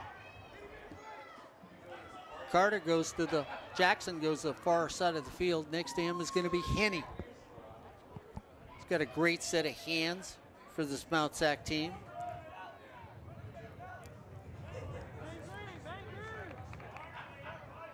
Massey goes from left to right. They run it for Flanagan up the middle. Quarterback keeper. 1st down, Mounties. And a flag on the play. Nice job of opening up that hole on the right side. what you want to call a 14 power mark. You have the one guy that's the quarterback as number 1 going through the 4 hole, if you want to go, or 14 even or whatever you want to call it, on the right side, and there was a crease. So Corey Henley gets a flag. And watch the replay. Here's the crease right there. They pick up the linebacker on the outside. The left guard comes over and lead blocks. He didn't have anyone to pick up. And so he picks up the first down. And where were the hands to the face against Henley? I think they're going to call it, I don't know. You got better eyes than me, man. I expect you to help me. I didn't really see the hands come up. Honestly, I didn't. I didn't either. Flanagan comes out.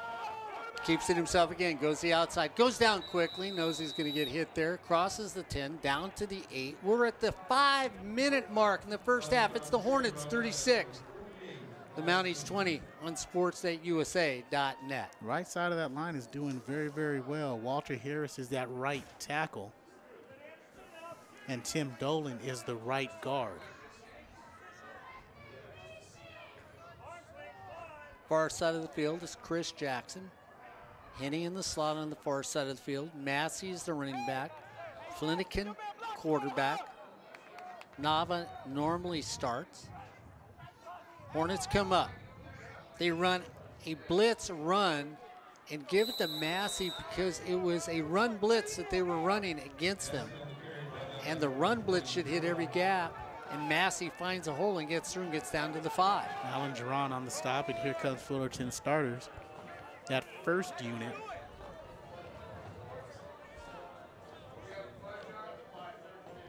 .428 to go. The Hornets up by 16.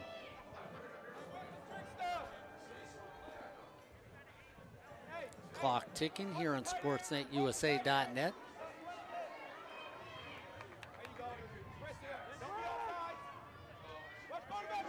Flanagan under center. Ball comes out. And we'll see who comes up with it. Corey Neyland says, no, and there's the ball. Corey Neyland said it was the Hornets at first, but I think somebody stole it while it was on the ground. Yeah, Malachi Thompson stole it while it was on the ground. Cole Hansen was trying to get underneath it, but Thompson got underneath him and came up with the pelota.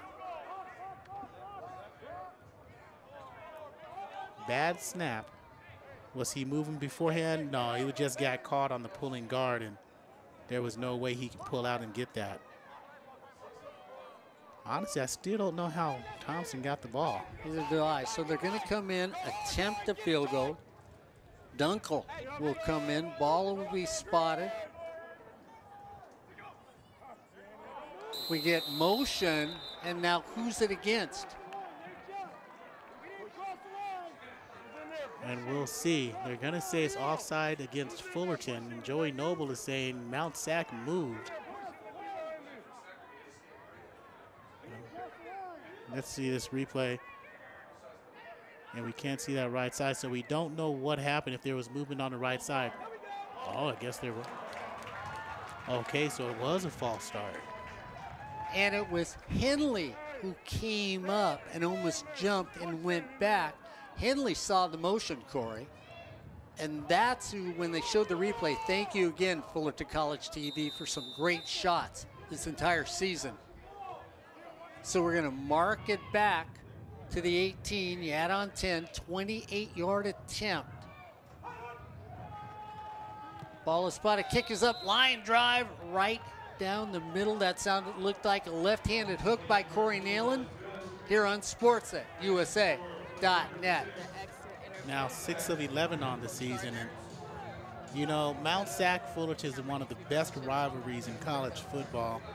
Not just community college football, but college football nonetheless. And throughout its history, they've played many, many games. And we'll see if they got some historical information down there on the sideline or what they have. But now that's 6 of 11 on the field goal attempts by Dunkel. So you see both these teams, and you feel like this is a playoff game.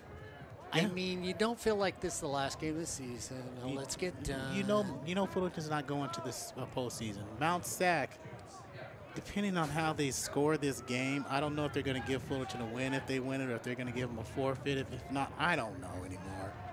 But it doesn't look like they're going to a bowl game either. Now you know how it is to feel old, don't you? You just don't know.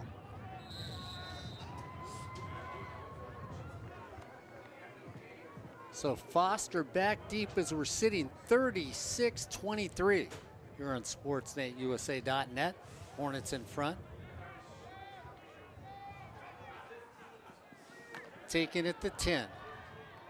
Looking up the middle. Stays on his feet. Great little run back right there by Donald Hayes. And Donald Hayes already has a kickoff return this season. Punt return this season.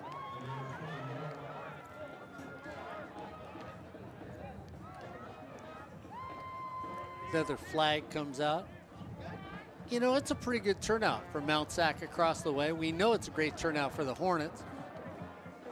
I'm going to thank a few more relatives. I'm going to thank a few more people from the Noble family who made it possible for Corey Neyland to feel content, bloated, and sleepy-eyed. That's okay. We had a good breakfast today. Good, strong breakfast. Sausage, ribs, and grapes. See, we put in that grapes for that green stuff. And sausage. And more sausage and ribs. Gabby Neyland loved it. Tacos after. Chris Commons comes back in. Commons goes back. Throws across the middle of the field. Tries to get it right there on the money to Markel Raymond. Colin Keanu, even though it was incomplete, came up and let Raymond know he's there. And you know what, Mark? I'd like to see a little bit more intermediate passes and let the running backs and the wide receivers work. Commons hands it off to Lucky Avery, and Lucky is just swarmed. That's Ho Ching again. Always out there. Mount SAC is feeling it. They're only down by 13 points. That's 2 scores with 2:32 to play in a half. Fullerton, I don't know. They got up big, and it looks like they let up their foot off the gas pedal a little bit. Tim Allen, Robert Downs III to the near side of the field. Javon Johnson with him. Commons at quarterback. 3rd down and 14. Commons rolls out. Rolls back. Commons gets taken down for a sack on the play. And you see why Ho Ching is going to be talked about at halftime as well for Mount SAC, because he comes up, makes the tackle on the 2nd down play, comes up, gets the sack on the 3rd down play. And there's just nothing they can do with this Mountie offense on that drive. Corey Lewis. Watch the replay here as he rolls to the left. He didn't have time to set his feet and throw it to Tim Allen because there's Ho Ching and Jair Moore. That's a pitiful block. Fair catch called and taken by Jonathan Schofield at the 45 with 1:30 to go. It's the Hornets 36, Mount SAC 23. And you saw Jair Moore on that replay that we had. He stood in front of Ho Ching and just said, oh, go ahead. If he puts a body on the linebacker, he's got a chance to set his feet, that's Commons, and get the ball down to Tim Allen, who moved past the secondary into the clear. Massey comes back out as the running back. Flanagan, quarterback. Schofield in the slot in the far side of the field. 1st down and 10 for the Mounties. Right at the 43. Here come the Hornets. Flanagan says, thank you very much. Shane Darso says, thank you, sir. I'll get another. Watch the replay, Mark. He just shoots the gap right there, and they were overloading the left side, so the running back that had to come to the left side, Darso shot through on a delayed, I don't know, it was a little twist, it looked like, with Noble on the right. 2nd down and 18. Right at the 36. Flanagan looks over. Goes back. Here they come again. Throws, looks for the middle of the field, and puts it there. 1st down on a great catch hauled in there by Jonathan Schofield. Yeah, they got Schofield one-on-one with Simpson, the linebacker, and Simpson can't hang with the speedy Schofield, and it was a bullet throw by Flanagan, and hits him right there for the 1st down. I was about to call him Ken Klin. Flanagan goes back. Here comes the blitz again. He gets swallowed up at the 50, the 49. Timeout, Mount SAC. Joey Noble and James Rawls said he looked like a plate of ribs out there that Joey Noble's dad made, so we're going to get us some. And that's sack number 11.5, or Noble had one earlier, right? Yeah. So that's 12.5 sacks on the season, 17.5 tackles for loss. James Rawls now, his sack total moved to 7.5 and 16 tackles for loss on the season. You know what? We have a quick timeout here. James Stanton, the offensive lineman, wants to thank his entire family for continuing their support this year. Most notable is great uncle down in Mission Viejo, the Bob Johnson. His uncles Russ and Ron Stanton, Joe, Jim, John Fonzie, and cousins Amy, Steve Duncan, and Scoop Polar. He wants to really thank Brian Crooks for recruiting him and to Coach Zeno and Coach Campbell for his development. They have really made his stay here at Fullerton College wonderful. To all his relatives, I want to thank you very much. He is just a heck of a young guy. Ryan Osborne and I have the opportunity to meet all the players all the time when we do the coaches show. It's a pleasure meeting a young man like James. Thank you very much for the support you've given him all these years. We thank you from our heart here on Sportsnet, USA.net. Flanagan goes back, looks to throw it up all by himself. Going on a walk down the street was Jonathan Schofield. So Schofield just slowly going down the avenue, looking for something to wear, picks out an outfit. What's he got? Brand new shoes, brand new shirt, first down for the Mounties with 24 seconds to go. Yeah, they picked up something on Fullerton as they're playing a little bit. All out blitz, Corey. And every time they think they flip it away to Massey. Massey gets the ball somehow and is all the way down there too. Ball comes out. Ball is still out. Fullerton's got the ball. And watch now, why are the flags out? Watch the play here. I don't know if they're going to call the flag as a ball when moving forward or an illegal forward pass. I don't know. But if you have to replay, watch the sack.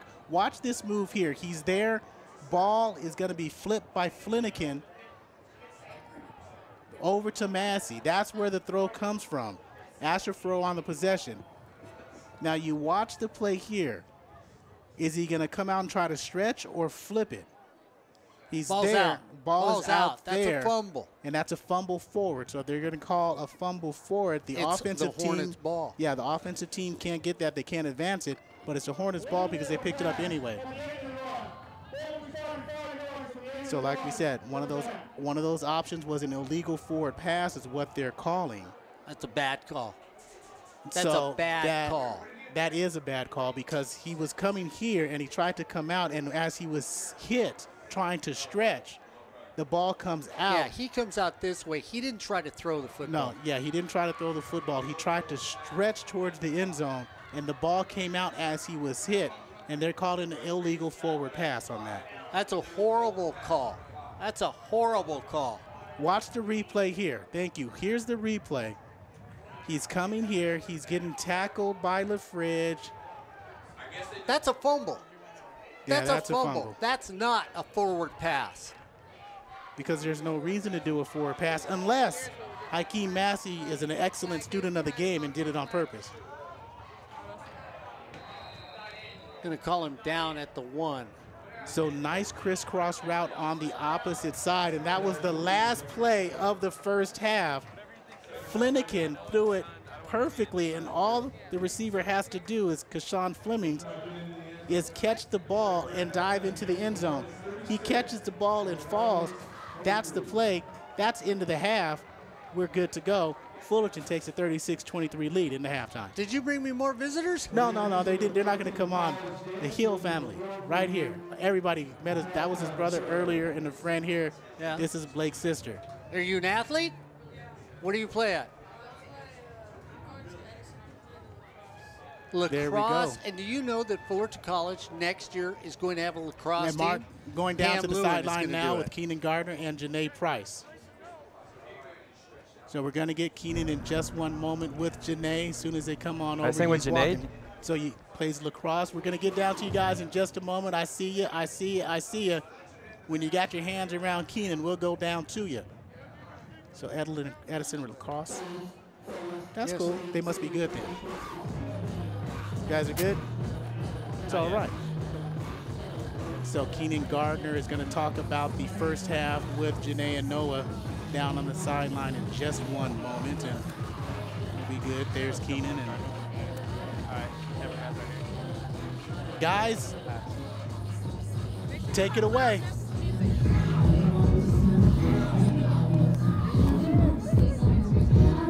So I'm here with Coach Gardner of Fullerton College. And Coach Gardner, your team has ran the ball really well in the first half, 4 touchdowns, including 2 by your quarterbacks. Was that by design going into this game? Yeah, we actually take a lot of our stuff is run pass option. So based on what they come out in, like I say, each play has a run or pass play called on it. So if they're going to give us a 5-man box, we're going to take the run. And now you guys had a lot of turnovers in the first half. What does it do for your team's energy level to get big plays like the pick 6 by Peter Kazibwe or some of the fumble recoveries your defense has recorded? Well, what it is, we try not to get too high with the highs and too lows with the lows, because as you can see, momentum changes real quick. We went from having a pick 6 to turn around and then we give it back on a fumble. So the main thing is to maintain even kill, and that way we can continue to execute for the next series. All right, thank you, Coach Gardner. Best of luck in the second half. Thanks, man. Thanks, Noah. Appreciate it. And we got you that time. So the fumbles, they didn't. We're going to keep it there with you for one moment. Go back to Noah real quick. I'm going to ask him a question. Oh. And Noah, down there in that first half, you heard the coach's perspective. What's the player perspective down there in that first half? Well, they're pretty stoked. I mean, it's the last game of the year. Obviously, the year didn't go the way they wanted to with not being able to go into the postseason. But like you said, they're really going after the turnovers. We've seen that multiple times today, forcing fumbles and not always able to recover the fumbles that they have forced, but they're really aggressive, punching the ball out, and you've seen a lot of the ball carriers for Mount SAC carrying the ball pretty loosely. Thank you very much, Noah. We'll catch you coming back from the halftime break, and we'll bring you back up here. And we're sitting at half, 36-23 is your score at halftime. The last game of the season for the Fullerton College Hornets. Depending on your record, what you want to look at their record, it's 9-0, 0-9, 1-8, whatever you're going to say. They're not going to the postseason, and it's a really confusing issue. I wish we can get a press release out by somebody to explain exactly what's happening and what has happened during this season of Fullerton College football and why they're not going for their 3rd consecutive national championship game. Or at least to repeat and try to contend and try to defend their national championship. But anyway, well, that's neither here nor there. Mark Pavlovich coming back on the air with us. And, hey, it's a cavalcade of Fullerton College supporters, friends, and family and alumni coming through today. Family here. The daughter came in, goes to Edison, plays lacrosse, multifaceted player. Corey, she's a soccer player, basketball, lacrosse player. And, oh, by the way, this one will be for you. Her GPA, when I looked at her and I said, so you are doing well with academics, she went, yeah, I get nothing but A's and B's. I said, well, you're lucky you're talking to me because that's something Corey Neyland couldn't relate to. Hey, I've got A's and B's throughout my school career. They were usually followed by C's and D's. But I got some A's and B's in there somewhere. I know I had one. I thought Corey Neyland was doing the alphabet just for a second here on Sportsnet, USA.net. You know, we talk about the poll and everything, Corey, here on Sportsnet, USA.net, and how we sort of generally look at the poll and sort of poo-poo it. Yourself, myself, Ryan Osborne, Rashawn Haylock, the franchise down at Golden West College. Ed Ford, Andrew King, all of them. And also others associated with SportsNetUSA.net. They present their poll, kid at LA Valley. Yep. Aaron Rosenberg and a couple others at East LA. We all have a poll as well. So should we look at the poll we got? Yeah, we'll look at the poll first, then we'll get into our all-conference picks as well. So let's start with the American division. We're going to start it off with Reedley first, Chafee second, Allen Hancock number 3, and I'm going to stop at number 4. We'll talk about those. San Bernardino Valley. Now, in mine, we all turn in our own polls, and it's an accumulation, and that's how we get this poll. But before you get in there, mine is always correct. So go ahead, Mark. Yeah, and this is not Corey's poll, unfortunately. Actually, it looks like it. Actually, it looks – yeah, that's why I felt it was a little skewed, and that's why we need to talk about it. I had San Bernardino a little higher on my poll. I had the first 2 right there. I think I had them flipped just a little. Yeah, you have San Bernardino 3 and Allen Hancock 4. Yeah, I did. Yeah, and I had them up there. First 2, I think we all agree on. Yeah, the best teams in the state in the American division. But after we go down at 4, then we hit Hartnell at 5, De Anza at 6, Citrus at 7, Yuba at 8. I had Hartnell at 5, but I moved Citrus and Yuba up over De Anza. I think you had De Anza up much higher than I did. No, I had De Anza right there at 6 because Hartnell, they've only lost 1 game. De Anza, I believe, has lost 2 games. But I like the way De Anza played. I mean, you watch the games and the tape of the teams. If the first 5 would ever slip up again, they'd move up. But they can't move up because the first 5 haven't slipped yet. Citrus is a team that's been at 7, 8, and 9 all season long, and that's where they belong. They've lost 3 games, but they've really had a schedule that warrants them at number 7. LA Valley at number 9, they had a rough beginning of the season, but they really turned it on to be 6 and 3. Mount San Jacinto, they had a great start of the season, and they sort of slacked off here at the back end. Yeah, last week they were out of the top 10. This week they're back into the top 10, and that's fitting for a Casey Mazzotta team who's done a magnificent job over at Mount San Jacinto. Big ups to Casey. And when you talk about the American Division, we were talking about the bowl game situation, and I think we all agree that it's nice to have bowl games and bowl competition, but you're not growing your sport if you're not pitting NorCal versus SoCal, or NorCal versus SoCal, however you want to put it. Really, Chafee, they play in the American Bowl championship. If you wanted to have a championship, that should be it because they're 1 and 2. Now 3 and 4 is where it's interesting. Allen Hancock and San Bernardino Valley, they're both in the southern section. So you got Allen Hancock versus Hartnell, San Bernardino versus De Anza.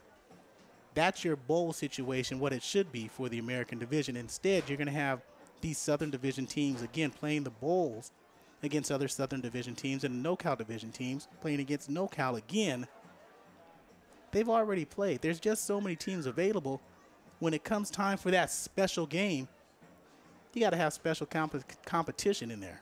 Yeah, I agree. And for those of you watching on a TV, I just want to let you know, no, this isn't Freddie Dreyer and Corey Neyland. No, this isn't me, Corey, Mark Pavlovich. Yeah, this isn't an Eddie Steele or Fred Dreyer. Yeah, Fred Dreyer and Eddie Steele. That's who we should be. This is a poor imitation of Fred Dreyer and Eddie Steele. That's who we should be, right? We do that. Let's flip it over to the national side. And I don't see, and you and I can sort of kick this around because people have done it. How do you not make Fullerton College #1 in the nation? Take away from whatever organization has said why they shouldn't. I don't care. Nobody has beaten them in 2 years. Nobody has come close to beating them in 2 years. You're #1. Because of the sanctions and violations that have been handed down. Their record, for those of you who don't know, is 1 and 8 now, officially. It was 0 and 9 because of forfeits. They granted the San Diego Mesa a win. But then they come back the next week and say El Camino is a law. I don't understand it whatsoever. I don't understand how Fullerton College administration and could allow that, and the presidency of Fullerton College to say, okay, you got 1 game. What good is that? How is that beneficial to anybody? With that 1 and 8, when we saw that this morning, I thought that's a travesty and that's horrible, and it makes things worse. I know exactly. I know what happened. So, I mean, the players in question didn't play in that San Diego Mesa game? Oh, yeah, that's what happened. Yeah, we know what happened, but it makes things worse. It makes things so much worse and bad that it's really unforgivable. But no matter if there were sanctions or anything else, I'm just going to say it flat out. They're still #1 in the nation. Yeah, not because I broadcast, Just nobody's beating them. Yeah, but plus they're number 9 in the polls. So they're still 1-8, but they're number 9 in the polls. How is that possible? If you're going to punish a team, punish them, kick them out of the polls. They don't deserve to be there with the 1-8 team. Yeah, that's and put disrespecting them down at the bottom that they're 1 and to embarrass them. And that's the discrepancy, and that's the travesty here, because you're having these other teams who are playing that stay in the poll. Well, why are we behind them? We should be ahead of them, and that doesn't make any sense either. And you're looking at this things that happen. Well, whatever. We always have Fullerton at number 1, so that's just going to be. The 2 and 3 for you and I are flipped. You take College of the Canyons. I took Riverside. Riverside's now undefeated because of the forfeit. College Canyons is undefeated. Yeah. Not because of the forfeit. But you've got College of the Canyons in your poll, number 2. I have Riverside in my poll, number 2. So I've got to ask you once again, why do you have College of the Canyons number 2? Because they've been the second best team in the nation or in the state that we've seen all year. After the second game, after we got a chance to watch them play, you look, this is a complete team, and they're still undefeated because Andrew Brito, he got hurt halfway through the season. Wayne Egan is now the quarterback, and he's picked up right where Andrew Brito left off. They're still undefeated and have a solid defense. Riverside is close, but I got him as number 3. Okay, so we go for 2 and 3. Now you and I both went up to Northern California. It was sort of funny. I mean, I put Butte in there, and I saw you had Butte in there too, and I thought, are we just giving an obligatory Northern California team in the top 5? No, and it's not because they treated us so well in 2013 Which they did. When we went up to Butte and broadcasted that championship game with the stands, in the stands with the fans. That was simply beautiful. But no, it's not because of that. It's because they lost earlier in the season, and after that loss, they've been on a house of fire. They've steadily moved up the ranks and beat everybody in front of them. And then behind that is Ventura, which is the missing team. I mean, Ventura's always in the mix, and we all sort of keep dropping them. I think they're better than we make them out to be. But then that Phantom team, because when they played Fullerton, they didn't even look like they were going to make the playoffs. They lost 41-7 to College of the Canyons. I have no idea how you guys got Ventura at number 5. I had them at number 8. At least number 8. That's as high as they should be because they've lost. I've got San Mateo at number 5, but you got Fresno and San Mateo at 6 and 7. I don't see how you got San Mateo at number 5. San Mateo, after they've lost 2 games this season. After those losses, something clicked with San Mateo, and they're the 5th best team, in my opinion, in the state. Fresno's just steadily improving as the weeks go by. And we quickly go to San Mateo, Laney, Modesto, and then Cerritos. Yeah. Sort of finishes up. I'm sort of rushing us on because we got teams coming on. I want to talk about our all-conference team. So, Corey, why don't you start it off? All-conference. Well, I have as my unanimous decisions for Player of the Year offensively, Ramondre Stevenson out of Cerritos. I disagree with you. I got Jake Dunaway out of San Diego Mesa as my offensive player of the year. That's nice, but 1,704 yards rushing on the ground, averaging 8 yards per carry, leads the state in those categories, leads the state in touchdowns scored with 17. When the football world has gone away from the running backs, Ramondre Stevenson has brought them back, and that is why they're sitting at number 10 in the state in the Sportsnet USA rankings. He is their offense. If he doesn't play well, the team doesn't play well. That's your player of the year on offense. Jake Dunaway leads the conference in passing, is second in touchdowns scored as a quarterback, gets beat up by everybody. I'm not surprised if Jake Dunaway walks down the street, some old lady hits him with a purse just because he plays for San Diego Mesa. And you know what he does? He picks up her purse, hands her change back, and then throws a touchdown. That's what he did against Fullerton College. That's why he's the player of the year in offense. There's no one arguably better than running back position than Ramondre Stevenson. There is definitely people arguably better at quarterback than Jake Dunaway. But look at the team they play for, and that's why Jake, if he were to play for this Fullerton team, would lead all the way. None of these guys could go to San Diego Mesa. Before Stephen Nava was not playing today, there is Stephen Nava who put up comparable numbers. There's been Connor Curry in the conference play has been put up comparable numbers. No one's put up comparable numbers to Stevenson. So that's why Jake Dunaway is the offensive player of the year. Now go to defensive player. You go to defensive player. We got to have controversy. It's Joey Noble. There's no question. Joey Noble is the Defensive Player of the Year. Am I right? Yeah. Okay. I won't even argue that. All right. And family makes great ribs. That's why he got my vote. Okay. So when we look at the rest of the team, I had my quarterbacks, Corey. I had Jake Dunaway. I had Nava here from Mount Sac. I had Stevenson as a running back. My wide receivers, I had Jawan Johnson, Trevon Clark from El Camino, Markel Raymond from Fullerton, Kashawn Berry from El Camino, Jovan Tucker from Cerritos, Paul Rodriguez from Cerritos, and on my special teams, kick return, it was Anthony Foster, Jawan Johnson. That's not because I'm a Fullerton guy. That's just because nobody really stood out this season. Excuse me. Sorry about that, guys in the truck. My bad. Go ahead. You give me your answer back and tell me where I was wrong. Let's see. Only one running back, and that's Stevenson. Receivers are Jawan Johnson, Trayvon Clark, Chris Jackson here at Mount Sac, Isaiah Williams down in San Diego Mesa, and Devin Nilsson at Palomar. See, I'm a fair guy. I like to get everybody involved. Mark, he's a little old. He likes to home from the home team. Offensive line, Adam Torville out of Cerritos, James Stanton and Jacob Jankowiak. Here's my home prism. Unanimous selections, Quentin Maxwell and Justin Gonzalez. We will get Phil Austin coming back from halftime. They'll let us know when they're ready. And it looks like almost they're ready. My all-purpose players, Damian Alloway and Robert Downs III on offense. Damian Alloway is my kick returner for the offensive team, and Justin Kaplan out of San Diego Mesa is my kicker on the offensive side of the ball. We'll get to the defensive side of the ball in a second. Well, we'll go there now. Well, they're going to let us know when they're ready for Phil and Noah. So we already Chris and Joey Noble. I got James Rawls down there, James Nettles from Cerritos, Jay Martz from El Camino, Chris Calhoun from Palomar. Well, stop at the defensive line. Huh? Stop at the defensive line real quick. I've got all those four guys. Noble, Nettles, Rawls, March, and I have Hugh Anthony. I got 5 defensive linemen because I put an extra at each spot. Hugh Anthony out of San Diego Mesa. My linebackers, I have Calhoun from Palomar, Ching from Mount Sac, Barnaby from Cerritos. I threw in Perry from El Camino as my 4th linebacker. And see, that's where I got you again at the linebacker positions. I've got Chris Calhoun, yes. Ta'ivi Ho Ching and Mount Sac, yes. Latrell Stearns does more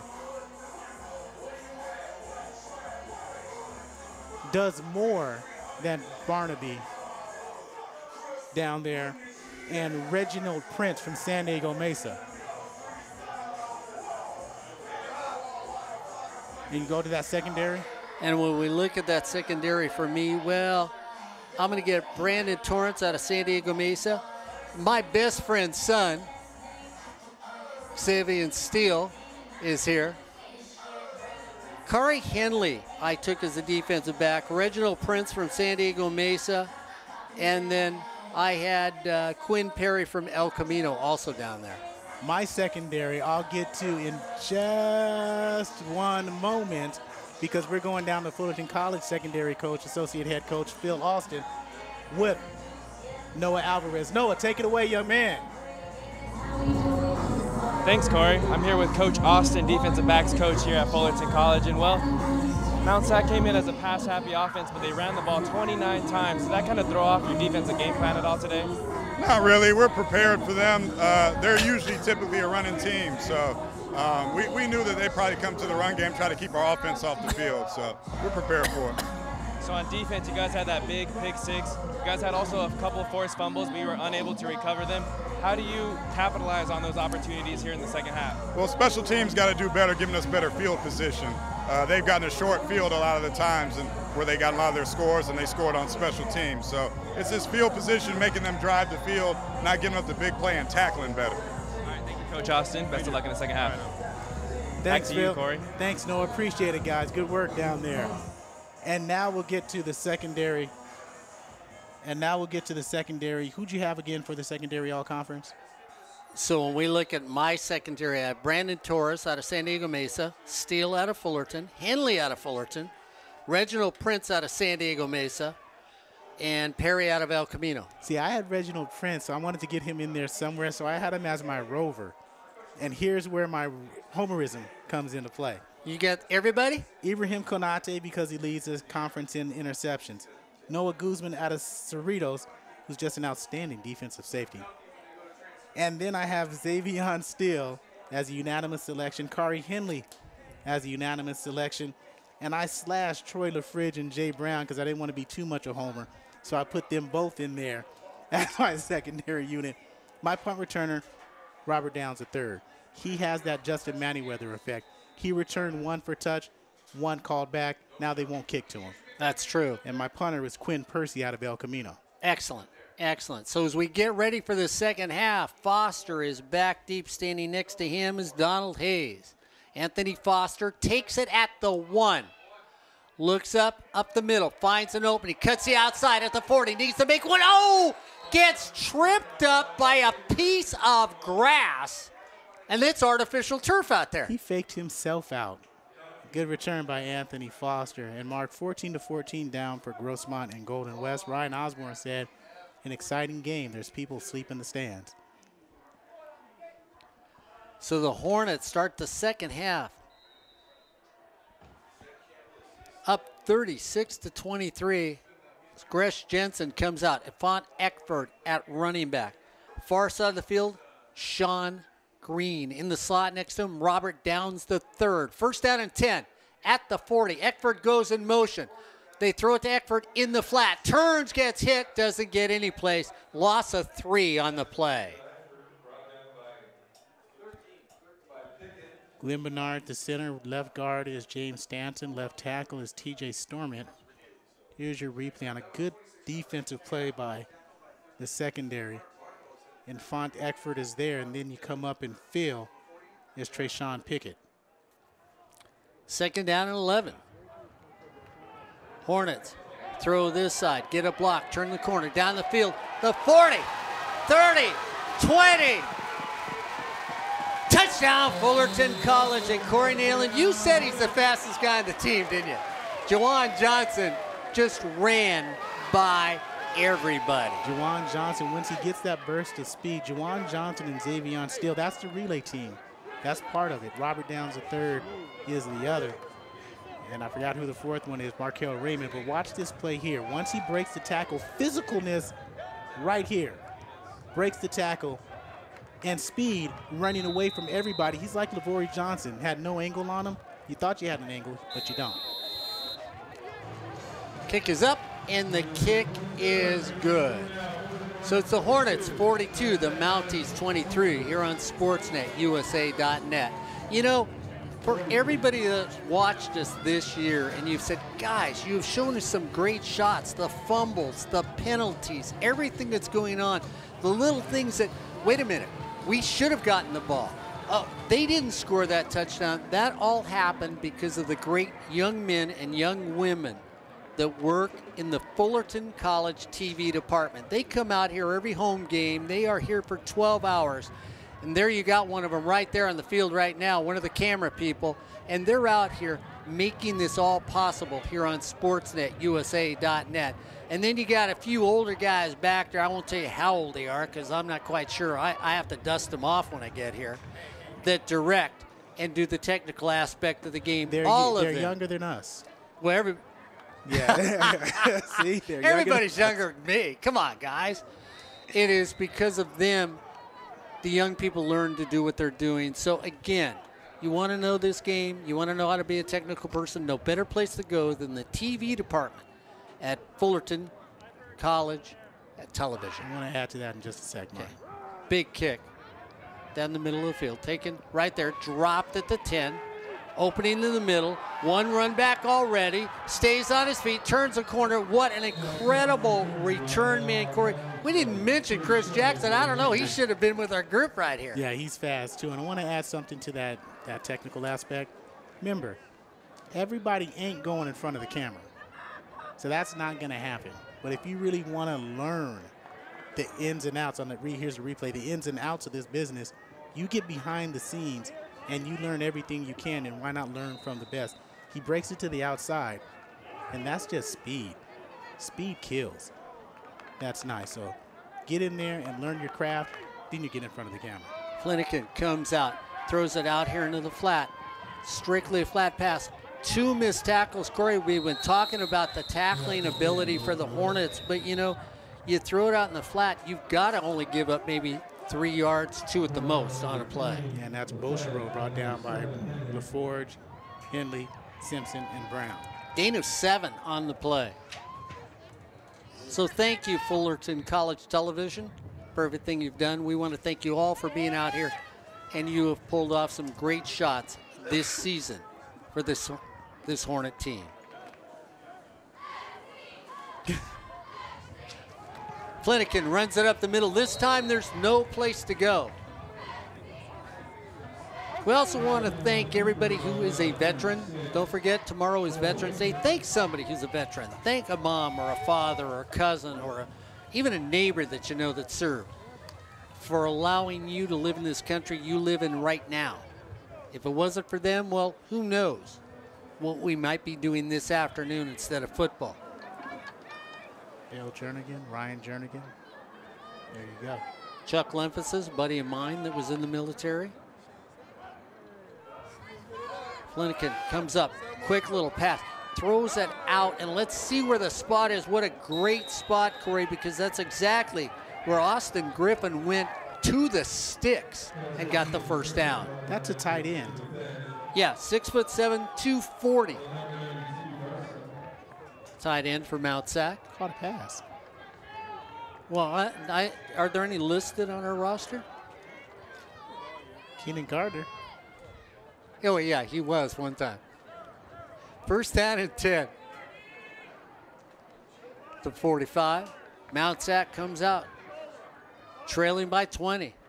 Flanagan back in the backfield, this time dropped for a loss is Rashad White.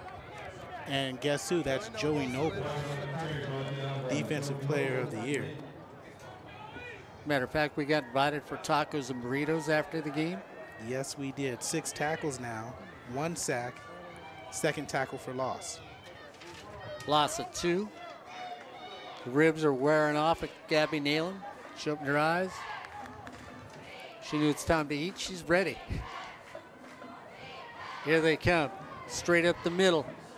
Almost a tackle there, and a nice little delay handoff in the middle of the field, and you find White finding the hole from the defensive players that have already ran by him. You know, you always talk about Eddie Metter, defensive backs, old school guys. I miss the defensive backs who strictly tackle. Yeah, I know that you want to make a big play and strip, but sometimes making an effective tackle can have that play be a 2-yard run instead of a 7-yard run. 3rd down and 3. Hornets looking like they're coming from the outside. Linebackers back off.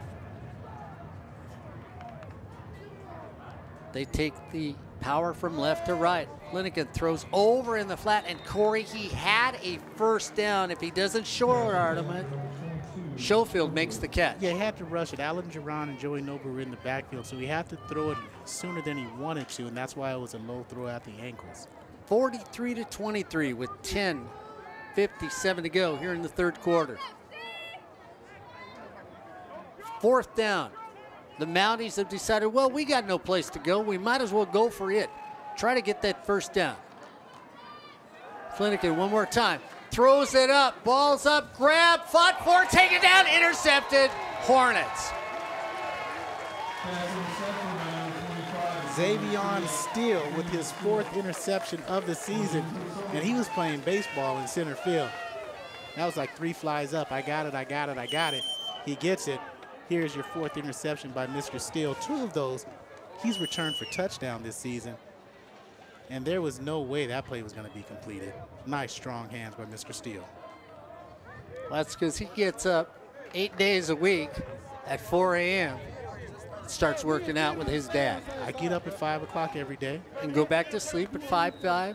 But I do get up at 5 o'clock every day. Wake up at 5:10, go back to sleep at 5:15. That's the statement. I get up at 5 o'clock every day.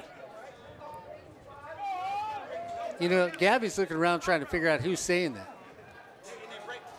Lucky Evinger tries to turn the corner, gets dropped for a loss on the play. I want to see Fullerton when they run, use those big guys, let them work for you. Go straight at them, smash mouth football. Gabby, does your husband get up at 5 a.m. every day? See, there's the right answer. I think so. Chris Jensen throws it over here in the flat.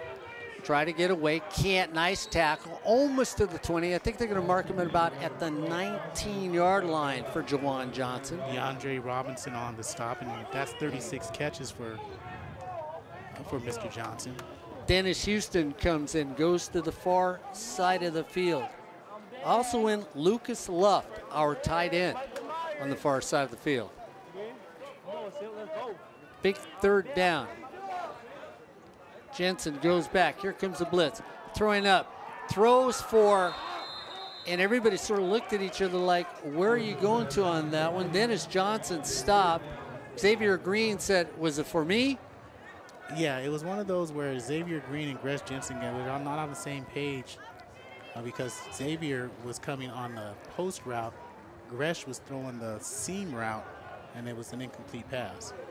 Brings up 4th down for the Hornets. Corey Lewis with an up and down day.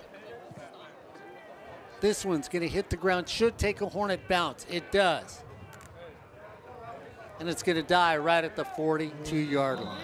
With 9:39 to go here in the 3rd quarter, it's the Hornets 43. The Mounties 23 here on Sportsnet USA.net. Hey, if you just pulled in the parking lot in your new Toyota from Miller Toyota of Anaheim, located at Euclid in the 91, stick around so we can check it out, because anything you may need, you can get that from Miller Toyota of Anaheim here, located at Euclid and the 91. So make sure next time you're out and you're shopping for that Toyota, there's no better place to go. They're a proud sponsor of community college sports. They're a proud sponsor of high school sports. But most of all, they're proud of people in education. That's Miller Toyota of Anaheim, located at Euclid and the 91.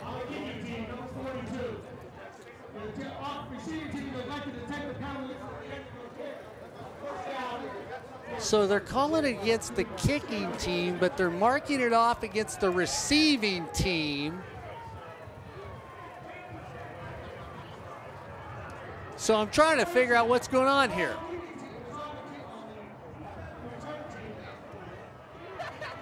So it's on the return team. And you know what? I love the Mount Sac guys, Corey. Do you know that if you're a referee, you can't change your mind?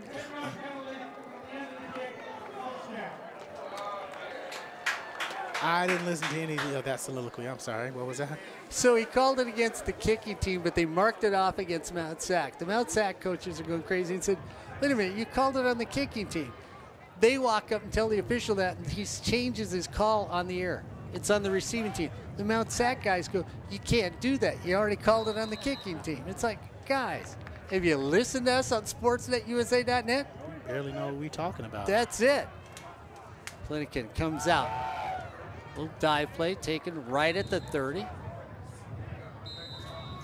Rawls makes the tackle on Massey with 9:30 to go here in the 3rd quarter. Player down on the field. So we have an official timeout on the field as Mount Sac's player Walter Harris getting up slow out of Centennial High School in Corona, California.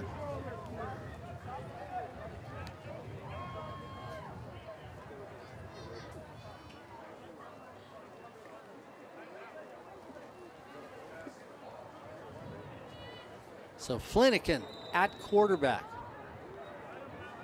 Brings him out. Man you need to watch out right now is Jonathan Schofield in the slot. He's been the big receiver this game. Austin Griffith, the tight ends, made a couple of huge catches in this half so far for the Mounties. Flanagan tries to hand it off, and it looked like it should have been a run play to Massey. Massey couldn't handle it, so Flanagan has to take it himself, gets a gain of 1 on the play.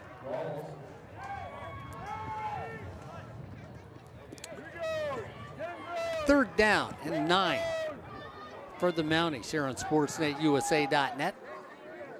Flanagan looks things over. Hornets back up. Looks like they've dropped in. Cover 2. Come back out. Here comes the pressure. Flanagan looks. We've got a flag at the line of scrimmage. So we'll see what that call is going to be.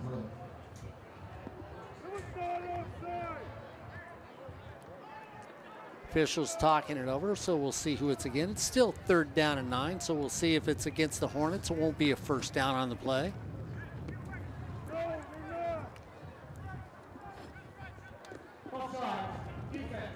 So it is. It moves it up 5 yards.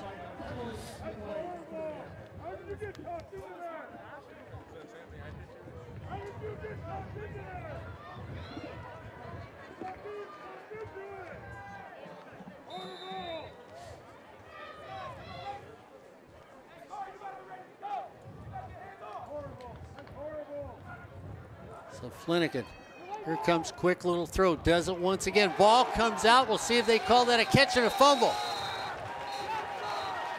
They're going to call it a catch and a fumble.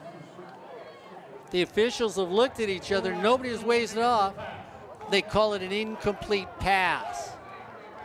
Yeah, incomplete pass.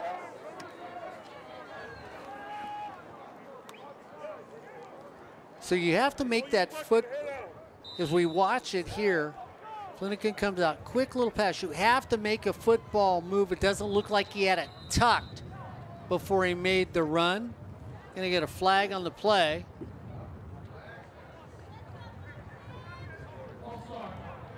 So it's illegal procedure against the punt team. That's gonna move him back with 8:23 to go here on SportsNetUSA.net.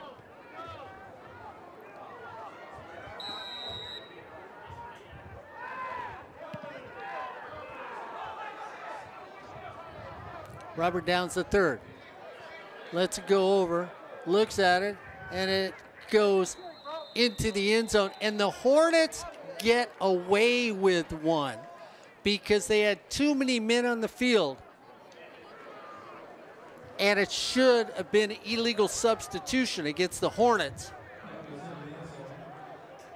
But instead, it goes into the end zone for a touchback against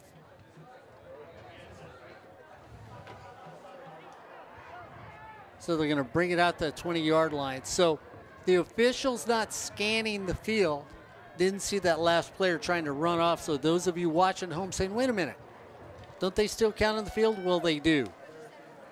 But the officials all didn't catch it. First down and 10 for the Hornets, right at the 20-yard line.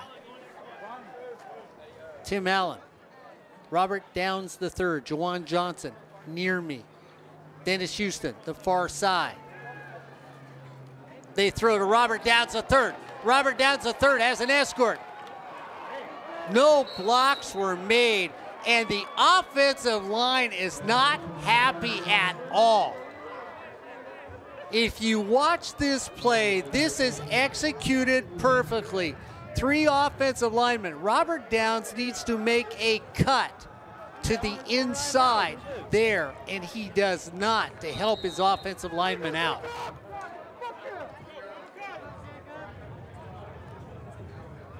So they run it straight up the middle with Gier and Moore. So they're up at the 50. Gain of 5 on the play. Commons goes back, looks, going down deep, far side of the field, right in the hands of Dennis Houston and dropped on the far side of the field. If Dennis Houston had gone out to that tailgate party at the beginning of the game today, he would not have dropped a rib, he wouldn't have dropped the sausage, he wouldn't have dropped the potato salad. But he gets a pass thrown out to him right where it should be, and he lets it slip through his fingers like a cookie on a bad day. Commons takes it up the middle, stays on his feet, spins twice, refuses to go down. First down at the 38-yard line.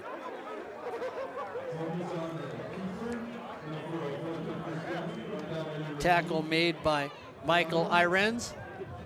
You watch it here by Quinn Commons, fakes it to Von Eckford, keeps it to self, goes up the middle and gets a first down. Commons flips it over to Von Eckford. Von Eckford keeps on his feet, gets down to the 21. So everybody getting involved. for the Hornets right now. Eckford catches it coming out of the backfield. Move the chains, first down Hornets. 7 minutes to go. Eckford at running back. Markel Raymond on this side of the field. They hand it off to Font. Eckford goes off a left tackle, gets a gain of 5 on the play. So Eckford goes down and makes a play. Tackle made by Treshawn Pickett from Mount Sac. So the safety walks up and makes the tackle. 2nd down and 5, right across the 20. Eckford takes it again, straight up the middle. This time he gets stopped immediately when he crosses there by Ho Ching, the all-conference linebacker that Corey Neyland and I picked out of Mount Sac. It's going to make a 3rd down and 2. Commons looks over. Eckford stays at running back. Markel Raymond to the near side of the field. Dennis Houston to the far side of the field.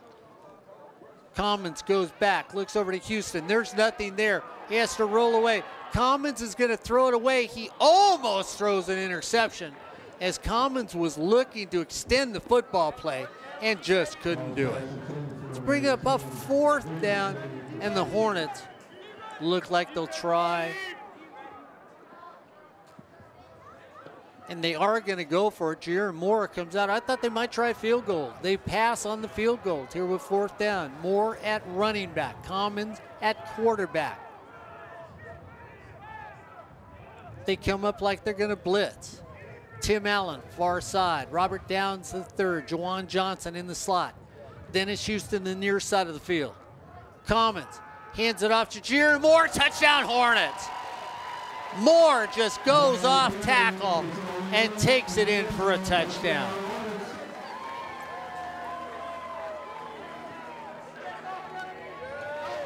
Just a little bit more. That's all we need. Watch this again. Just one more time. Just a little bit more.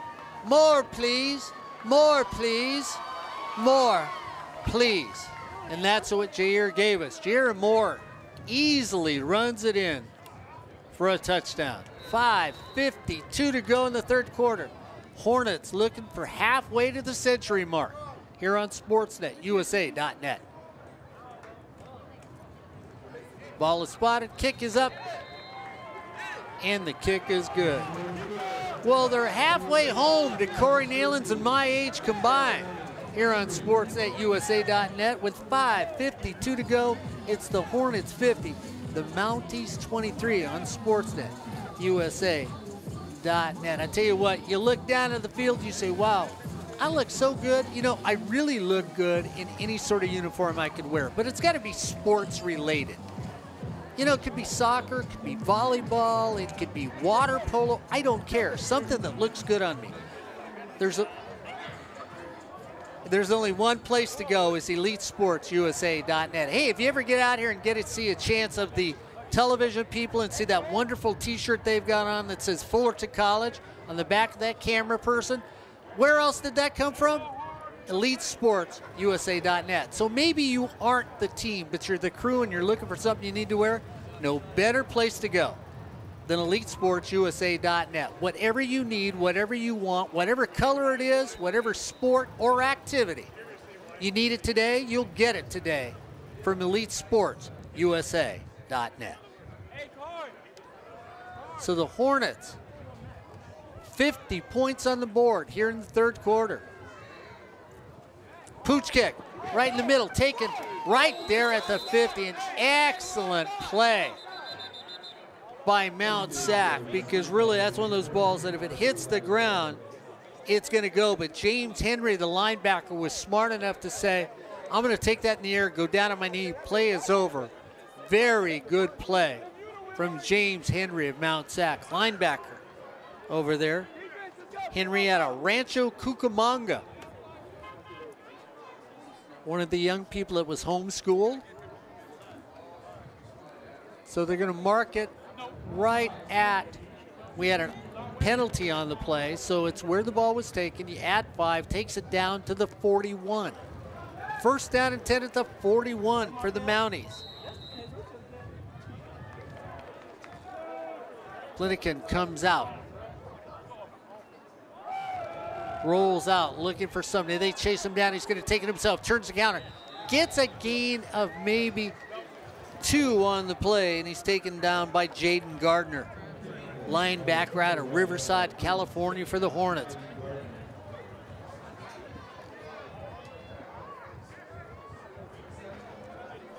So Flanagan brings them up after a gain of 2 at the 40. 2nd down and 8 for the Mounties. Trailing by 27. Flanagan goes back, goes over the other direction, throws that over to Elam. Elam just stays on his feet and gets all the way down to the 15-yard line. So Elam, on a nice little play, finally gets taken down there by Xavier Steele, who saves the tackle for the Hornets. 1st down and 10 at the 15.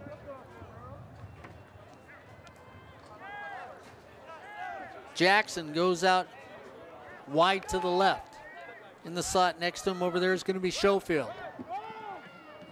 Flanagan keeps it again, goes off left tackle, gets a gain of 5 on the play. A little shoving going on down there. Steele walks away, no flags on the play. We've got a player down on the field. That's going to be a Hornet, so we have timeout on the field with 4:40 to go as the season and the sun slowly start to set here on Fullerton College this year. It's the Hornets 50. The SAC Mounties 23 here on Sportsnet, USA.net. Had the pleasure of doing all 6 games at Fullerton College this weekend. Basketball, the first Walt Simon Memorial Tournament. It was a great time. I want to thank all the coaches involved in all those games. They gave us enough time. They came up and talked to us, let us know what their teams are doing, talked about the opposing teams. Perry Webster's team split this last weekend. It's going to be tough this year for Perry, but once again, I think it's a team that's going to get you to the top of the conference. Water polo, if they won today, has a chance to play for the national championship. If soccer wins for the women, they have a chance to play for the national championship. And if the men win, they have a chance to sweep the conference here at Fullerton College. Nothing but national championships last year, the year before, and these 2 years here on Sportsnet, USA.net.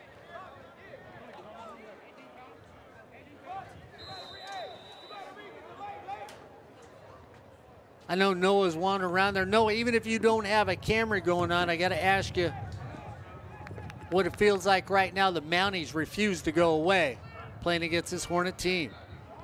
Flanagan tries to throw it there, so I'm looking for Noah down there. Noah, what is it feeling right now? I mean, the Mounties, every time there's a charge, the Mounties come back against the Hornets. So what is the field on the field right now? A lot of props to quarterback for Mount SAC and Danny Flanagan. He's led this team, done a lot of good job running the RPO, fooling the defense, keeping them on their heels, and they're getting some big runs here and there, and they're slowly chipping away. I mean, if you look at the scoreboard, you would think, well, they have really nothing to play for, but they're still playing very hard. Mounties come back out. 3rd down, run an option play. Flanagan's going to take it, looks for an escort.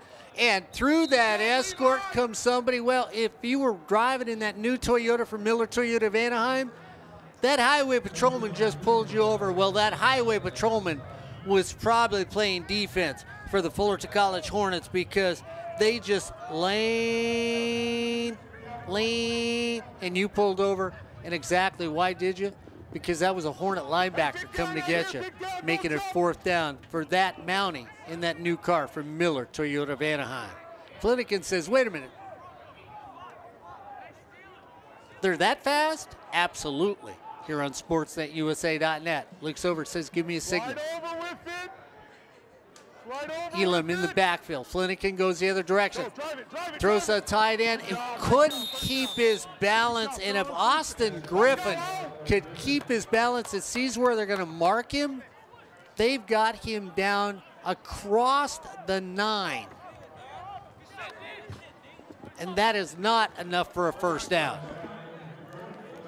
So the defense of Brian Crooks once again makes a stop here on SportsNetUSA.net. The Hornets 50, the Mounties 23 with 3:55 to go. Here in the third quarter on SportsNetUSA.net, your defending national champions who have been undefeated for the past 2 years look like they're going to end up their season again undefeated. Make sure you watch the Coaches Show with Ryan Osborne and myself. We're going to talk a little about what happens to teams when they might just walk that little invisible crystal line.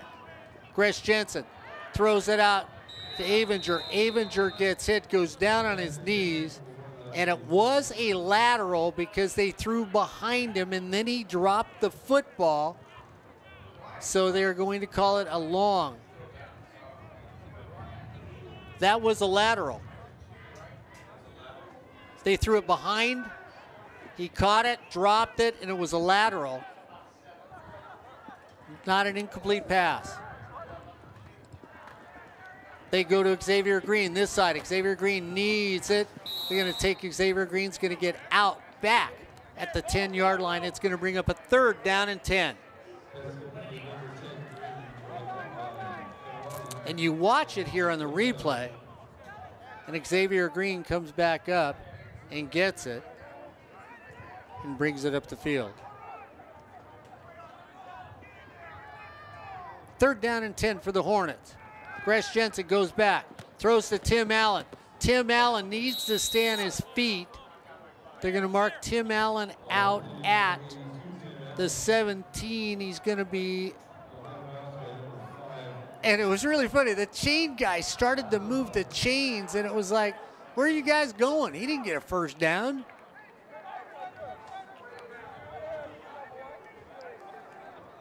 Must be a dropout from the 145 class across the way. 10 yards. Corey Lewis, high there. Signal for a fair catch right at the 45. 1st down and 10 for the Mounties. 2:34 to go here in the third quarter. It's the Hornets 50, the Mounties 23 here on SportsNetUSA.net. Don't forget, our season ends this year here on SportsNetUSA.net in football. Keep your eyes open on our webpage to see what's coming up right around the corner. It might be a few more games. Golden West College could make a bowl game. LA Valley's not playing tonight, but if they could win their next game because of the fires, they could make a bowl game. So you might get a couple bowl games on SportsNetUSA.net. Flanagan throws over the flat, taken, out of bounds, right at the 40. So the Hornets up by 27. Last couple years, they beat Mount SAC by 23+ points or more. Back-to-back seasons. Those years they won the national championship. Flanagan tries to go to the left, tries to go to the right, sacked all the way back at the 50-yard line. There's your defensive player of the year. You've got to look at that. And if he's not voted defensive player of the year, all I can say is that everybody that votes knows little or nothing about football. Because we've already got him voted as defensive player here on SportsNetUSA.net. And all you had to do was watch the Hornet game to know he's worth that award. Big 3rd down and 10. Flanagan throws. Nice catch from behind. Great back shoulder catch by Jonathan Schofield, and we get a flag on the play.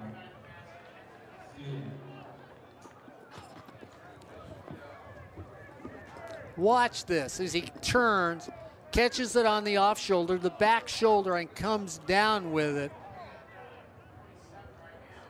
And then we get a flag on the play.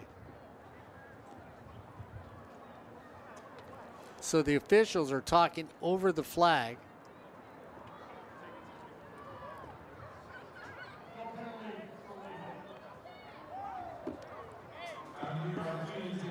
So they pick up the flag.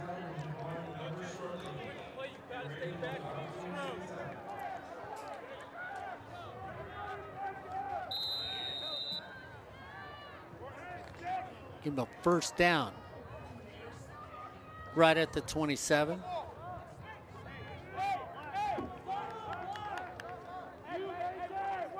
Mounties looking to go. The defense has played well today. Here comes the pressure again. Flanagan throws, gets thrown up all by himself as Massey. Touchdown, Mounties.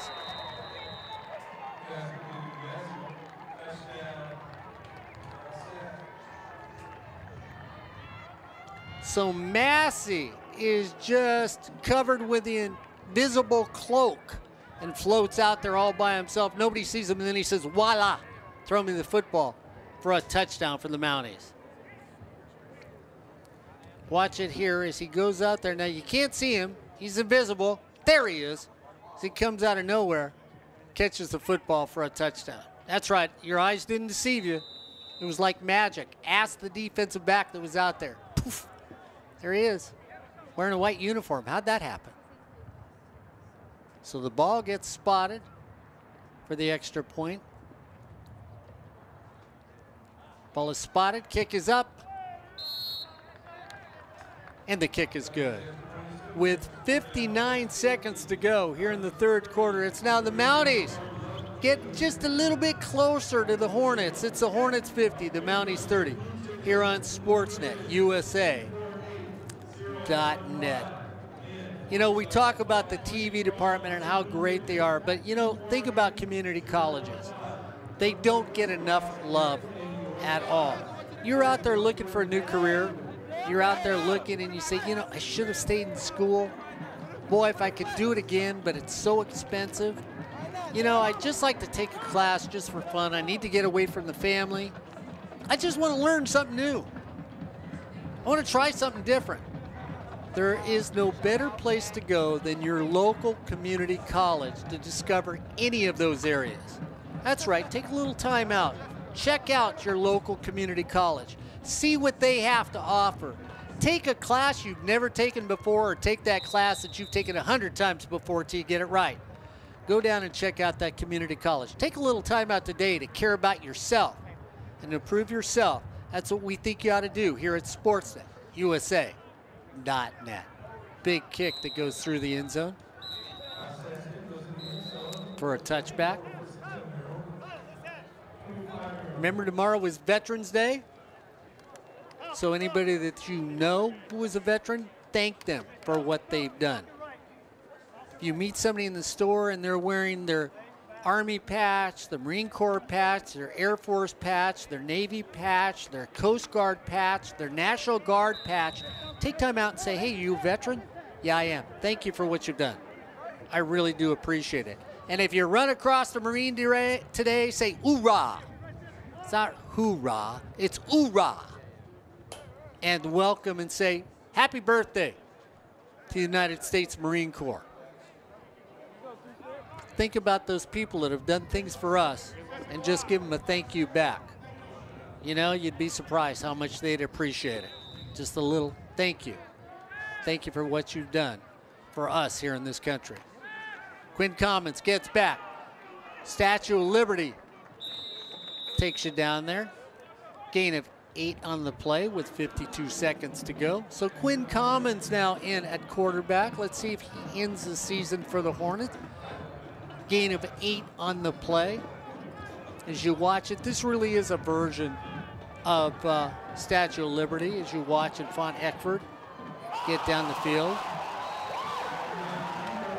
Quinn Commons comes running down the field and said, I'm not a quarterback, I'm a running back. As you watch Quinn Commons come down the field and show you why everybody likes this young man out of Whittier Christian High School. First down and 10 across the 50. Commons walks back up. Yeah, he'll be here back next year. Quinn Commons goes straight up the middle, refuses to go down, stays on his feet. Gain of 9.5 on the play. So he came out of Whittier Christian. Small little school, had astronomical numbers. As we come to the end of the fourth quarter, I'm looking for Noah down there. Where's my camera guy? Where's Noah? Where are you guys? They're right over there. Where's that camera guy? Noah, get on camera here. Show me some face and tell me what the feeling is down on this field with 1 quarter left in this Hornet season.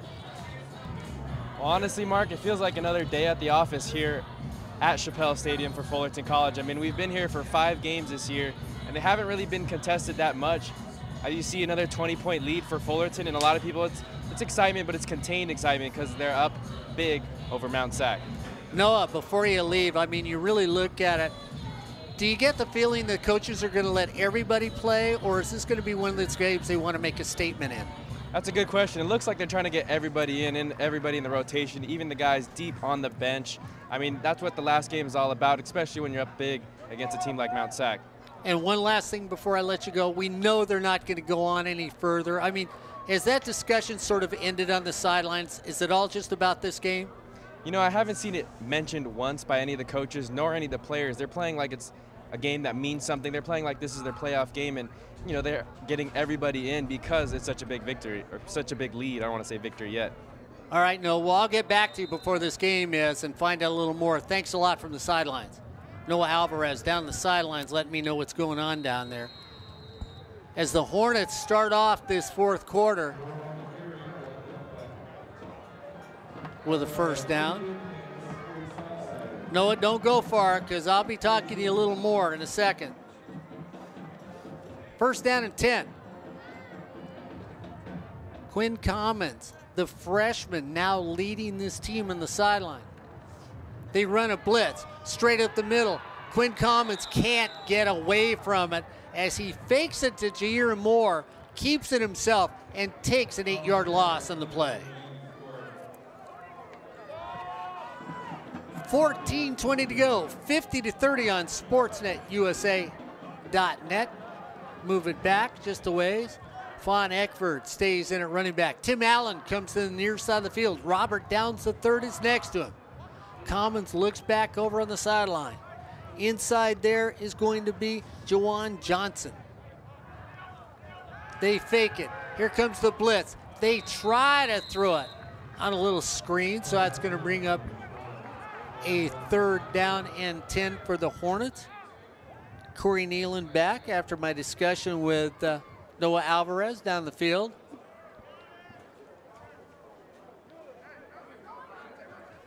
So when Fawn Eckford looks over, Tim Allen is there. Robert Downs III, Jawan Johnson, Dennis Houston top. 3rd down and 18 for the Hornets. Here comes the pressure. Quinn Commons gets away from 1, steps on 2, says, I'm going to throw it. It gets batted out of the air right there by Hafoka, who knocks it down. Noah, when your cameraman comes back, I do have one more question for you when your cameraman comes around. Noah, even if I don't have you on camera, I got to ask you, because the running attack is nowhere for the Hornets today. You're down on that field. I mean, is there any of everybody wondering what's wrong with the running attack? Go ahead, Noah. Well, just overhearing some of the coaches, it sounds like they're trying to get Quinn Commons a lot of reps. You've seen a lot of short pass play calls because Commons is going to be the future starter here at Fullerton College next season, pending anything else that happens. But it seems like they're trying to get Commons prepared and ready to go for next season. So it looks like they've abandoned the run a little bit. Yeah, well, up here it looks like they've abandoned the run a lot. I don't know if that's the feeling down on the field. Thanks a lot, Noah.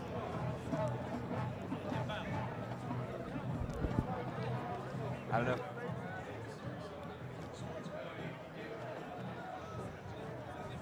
Okay, we'll do that a couple times before we end the game. Yes, because Mark will be by himself for a little bit. No, they don't. You go guard the food table. Mount SAC goes over there. Straight up the middle. That's what Corey's thinking. I'm running out to the food table, and Mark, you come find me about. There's 13 minutes. You can hold on. No, I know that table. Tacos in 8 minutes. Yeah, you can wait. I could. You will. I move quick for an old man. You know, Eddie Metter, you'll go down that. Gabby will want to know why that knee's blown out. Straight up the middle. Ryan Simpson on the stop on that weak side. Reset the defense. Robertson, Fro, Hill, and Gonzalez up front. Kasibwe, Hansen, Simpson are the backers. Steele, LaFridge, Henley, Brown are the DBs. 3rd down and 10. The Hornets up by 20 with 12:39 to go here on SportsNetUSA.net. Pressure up the middle. Throw across the middle of the field. And the Hornet defense makes the defensive play one more time for a 4th down with an opportunity to get on the board again. Donald Hayes will come in to return it. So Robert Downs III is not going to get his attempt to tie the record for punt returns in a season, but Donald Hayes is. And Mark, should we call it now? Yeah, let's do that. All right, Donald Hayes standing at the 42-yard line. 55% chance he's going to return this for a touchdown. Ball is blocked. Donald Hayes doesn't get that chance because the ball never gets past the 10-yard line. And I was just about to mention there was going to be a 51% chance that the punt was going to be blocked and recovered by Anthony Foster. And you see the kick and it's blocked. Who came up there in the front? I couldn't tell who got that. They say Dre Major got the tip on that. But Anthony Foster comes down with the football. Yes. So the Hornets, it'll be 1st down and 10, or 1st and goal at the 9-yard line.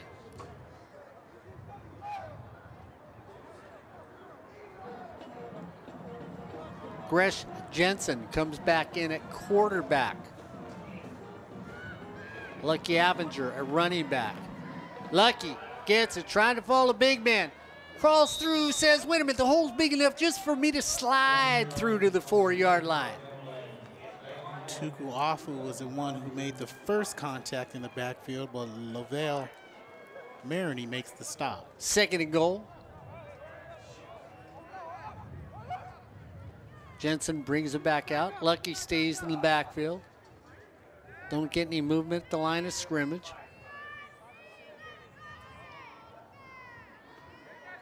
Beckwith out wide to the right. They run a little pitch play. Lucky's got to get outside. Lucky couldn't outrun anybody. The speed of Mount SAC stops that play. Colin Keanu out of Rancho Cucamonga High School actually had the angle. There was no chance for that play to work because Keanu read it, the end read it. That was also Maroney who was out there, so there was no chance for that play to work. So we go back to the 5. Let's do it all over again. It's 3rd and goal for the Hornets. Jair Moore comes in. I feel Lucas Luft sitting down in the end zone. That's what I'm feeling. That's the vibe I'm getting.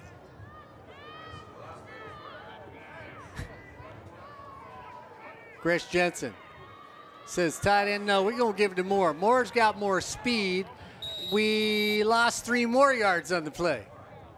So it now becomes 4th down and 8, or 4th and goal from the 8. So we go up, we go down, we go back. And wait a minute, you were feeling what? I was feeling what coaches were feeling and players were feeling this week, that every time they got the ball, they wanted to score for touchdown. They didn't want to settle for anything. No matter what the score was, they wanted 6, not 3. They didn't want to let up at anything.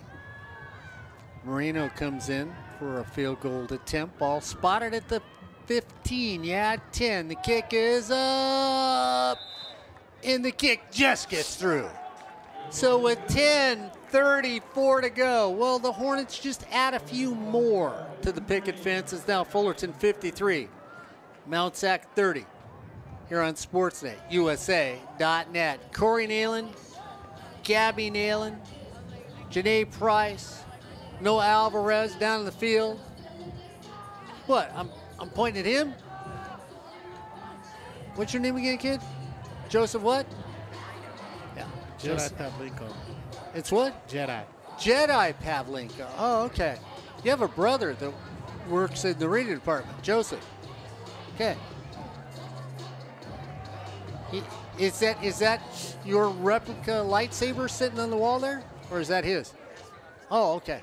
I just want to make sure. I don't like touching anybody else's lightsaber. That's bad. It's like looking down at a man's shoes. Causes disturbances in the force, Mark. We don't need that. Can't look in man's shoes, can't touch another man's lightsaber. Sounds like lyrics to a song, doesn't it? So the Hornets up 53-30 with 10:34 to go. Yeah, we're at the last about 11 minutes. The Hornets season, your undefeated national champions. Taken right there by Conant. Goes the outside. Dips in the middle. Tries to get to the outside. And Corey, he had an alley.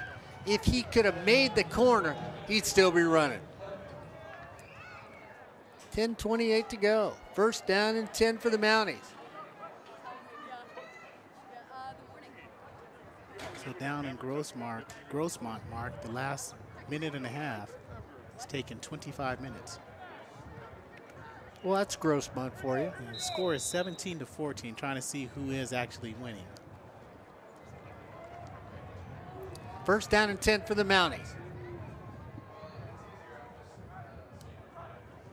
Flanagan goes back, has time to throw, goes over the middle of the field, all by himself. Once again, it's Chris Jackson. Gets away from one. The invisible cloak arises again. What are you guys, what are they using, a Jedi something thing over there for? What happened is Fullerton brought the linebackers in and they dropped back a defensive lineman and he was nowhere to be found. And so Jackson finds the soft spot or the big gap in that zone, and Flanagan was there. I mean, he was wide open. He will not see me. Throw it over here in the flat. Missed tackle. So a missed tackle on the sideline, Corey, and you've got to bring down Henney, because Jacob Henney gets a lot of yards after catch.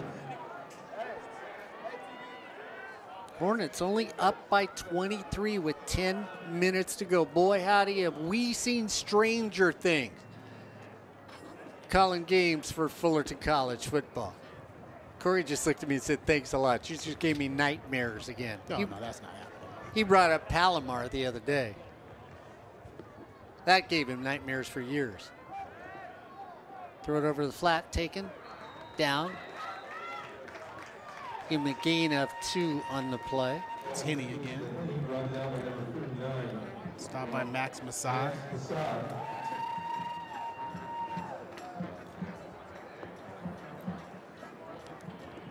Flanagan looks over the sideline. Flanagan.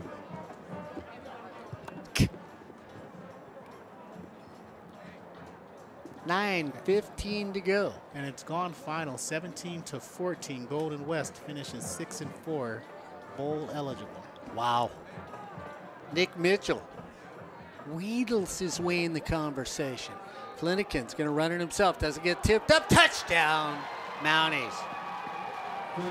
That was a sad job of the Fullerton College defense, and that's just good work by the Mount Sac offense.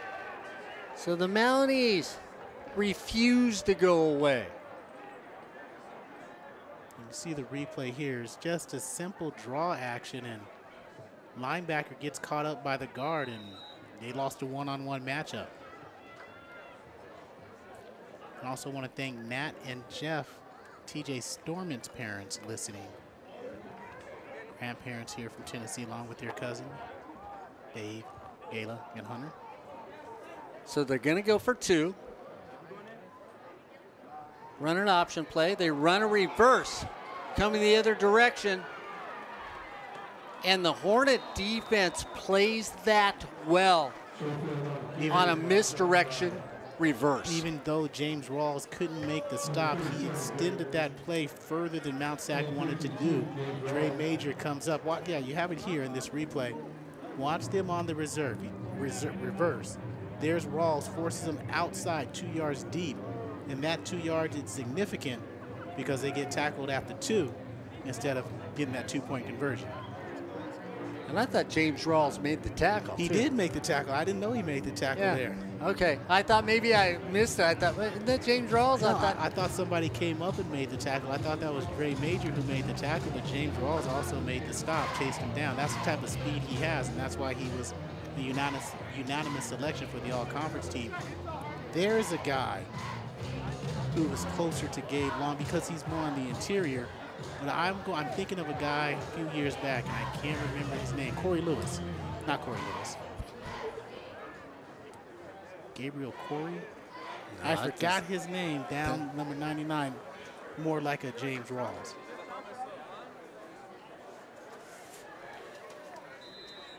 So the Hornets now up by 17 with 8:56 to go. Let's round it off and make it 9 minutes here on sports@usa.net in conjunction with Fullerton College Television. Big, deep kick. One knee at the one. And that's what you can't do in college football. Donald Hayes says, I'm going to go down and catch it. Oh, that's right. I forgot. I'm down. I'm down where I caught it. It's at the 8. Oh, it's at the 8? I'm not the only ones who have gingerbreads and ribs dancing through my eyes. Well, I'm just so excited because they're going to be undefeated again this year. They're going to remain national champions. Remember Junior Gauta? Yes. There you go. Not quite as big, but just as effective and quick off the ball in the interior. Yeah, Junior Gauta was very quick for a big man.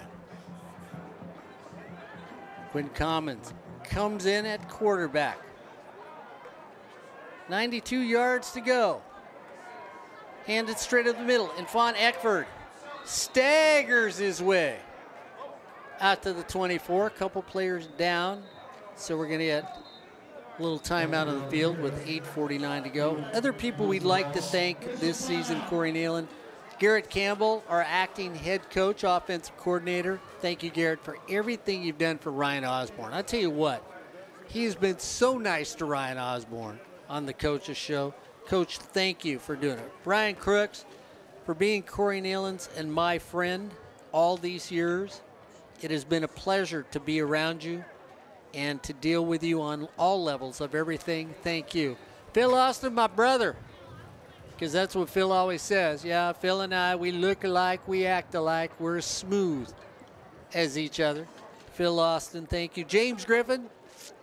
James, I thought I could meet other people that could talk more than me, but if I put you and my sister in the room at the same time, it would be an amazing feat to see who I'll talk to. No one would be able to talk to each other because all the air would be sucked out of the room. And give him a lot of credit for the recruiting he does for this Fullerton College team. Yes. Robert Miranda, Dave Robinson. Dave, thank you for always talking to us, maybe not telling us what we want to know, or maybe telling us what we want to know, or who knows. Line coach Chris Dixon. Keenan Gardner, we know you coaching tight ends. We know they on the team. I'm going to leave it right there. Lance Zeno, thanks for teaching Corey Neyland how to block, our offensive line coach. And how to stand for blocking. Quinn Commons comes back in, looks, quick little flip, cut back, knocked down, gain of 9 on the play. Juwan Johnson catches another one. That was really a lot of fun with Lance. And thank you for the help you're giving, Ryan Osborne.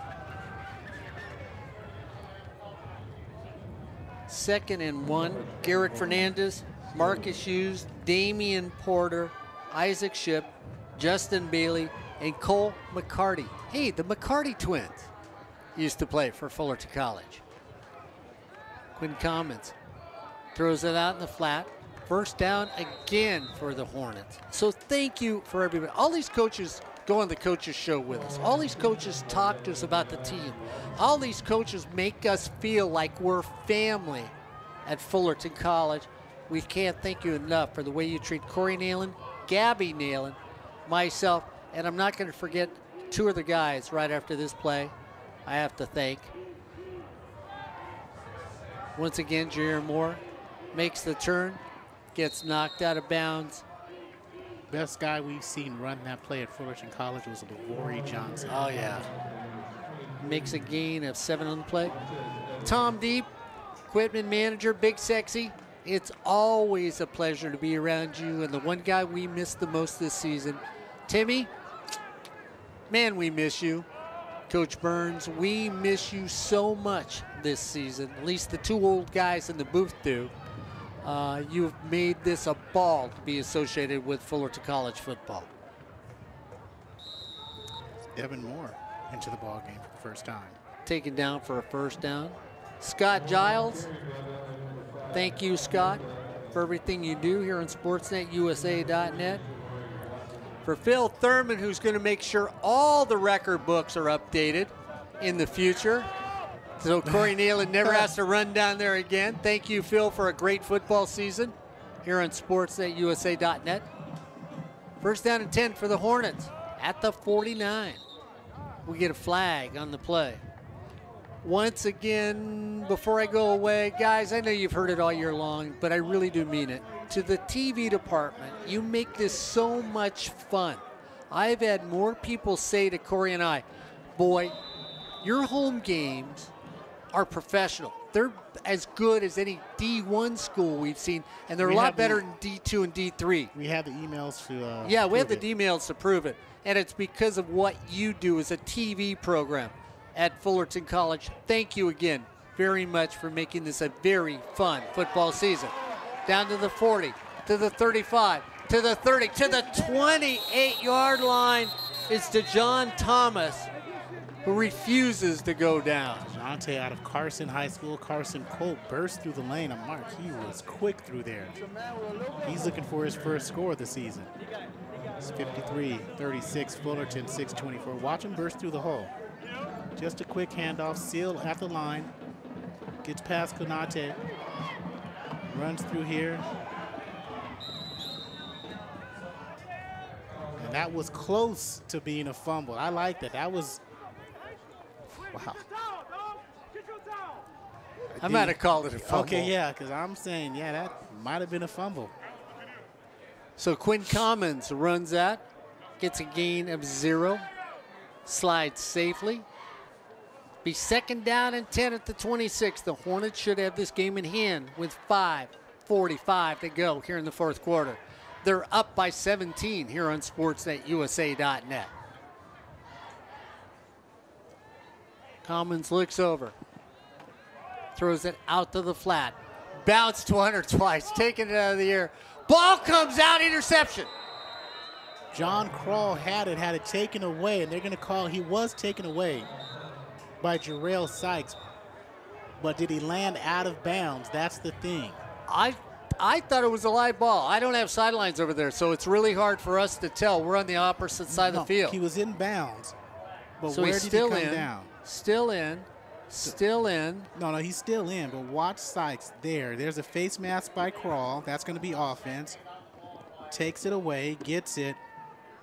Yeah, that's an interception. Ball. That's an interception. That goes the other way, so it should be Mount Sac ball here. Good working. Nice slow-mo on that.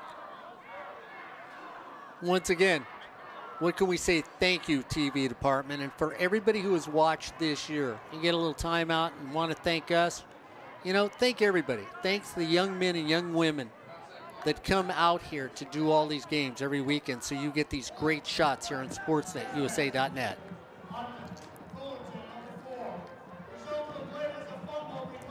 Where was the face mask on Anthony Foster? I think they got the wrong number. Okay, because there was a face mask, but it was John Kroll who fumbled the ball who had a face mask hold. I think they got the wrong number, Corey. 2. Do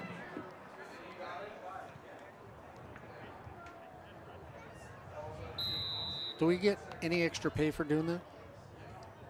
Yeah, 0 times whatever. 0 times 12. All right. Good, I'm getting free taco. Down the middle of the field. Up. Oh, intercepted. Oh, my God. It hit the ground. Oh, my goodness. Corey, I thought at first it was a catch from Chris Jackson. Well, what happened is Jay Brown tried to undercut it and go for the pick. It went through his hands and ran it right into the belly of Chris Jackson, as you'll see here. Then it bounced off the ground and came back up right there. Okay, but it hit Chris Jackson right in the chest. Yeah, it hit him right in the chest, yeah. So second down and 10 for the Mounties. To all the parents that listen to us all year long, hey, it's been a ball. To the grandparents, to the cousins, to the friends, thank you for listening to two old guys rumble who love the game of football. Throw it straight out in the flat. Taken down at the 21. To my partner always, well, it's been another great year on SportsNetUSA.net. To Ryan Osborne, host of the Coaches Show, make sure you check that out. You can go Fullerton College Coaches Show, week 11. Get it on YouTube. Conversation that Ryan and I have, Corey Neyland feels should be one that is brought up about college sports. 3rd down and 5. Comes the pressure. Throw the middle of the field. Catch there at the 50. That's Schofield again. Yep. Jonathan Schofield out of Palos Verdes. Moving at the 45. You watch right across the middle of the field, and you've got to watch the way that Flanagan throws the football. This kid just has an unusual move, Corey. That one's incomplete. He almost, I mean, when I watch him throw, he almost pushes the football down the field when he flings it. It's that lankiness. To all the people that have gone on the air with me, thank you for the courage to be on the air with me here on SportsNetUSA.net. Somebody's got to do it. That's true. Thrown out to Schofield. Schofield turns the corner, goes out of bounds, another 1st down. Because I'll leave at the drop of a hat. Not even for tacos. You just leave. Pretty much. And of course, last but not least, Ed Ford. Making sure that Corey and I were taken care of on the road. Can do a couple video games on the road, or attempt. That gives us a little more credit. Push the button. Push the button. Oh, that's why we're not up. 1st down and 10 for the Mounties. Flanagan throws it up, middle of the field, jump ball. Ball comes down, completed. Schofield, another outstanding play. Under heavy duress, Flanagan just flicks it up there. And Schofield comes down in between Jay Brown and Max Massad. Do you notice that Flanagan does that, though? He just says, here, go get it. Hey, you got to trust your receivers. Flanagan says, I'll trust you once, trust you twice. 3rd down, touchdown, out of the end zone.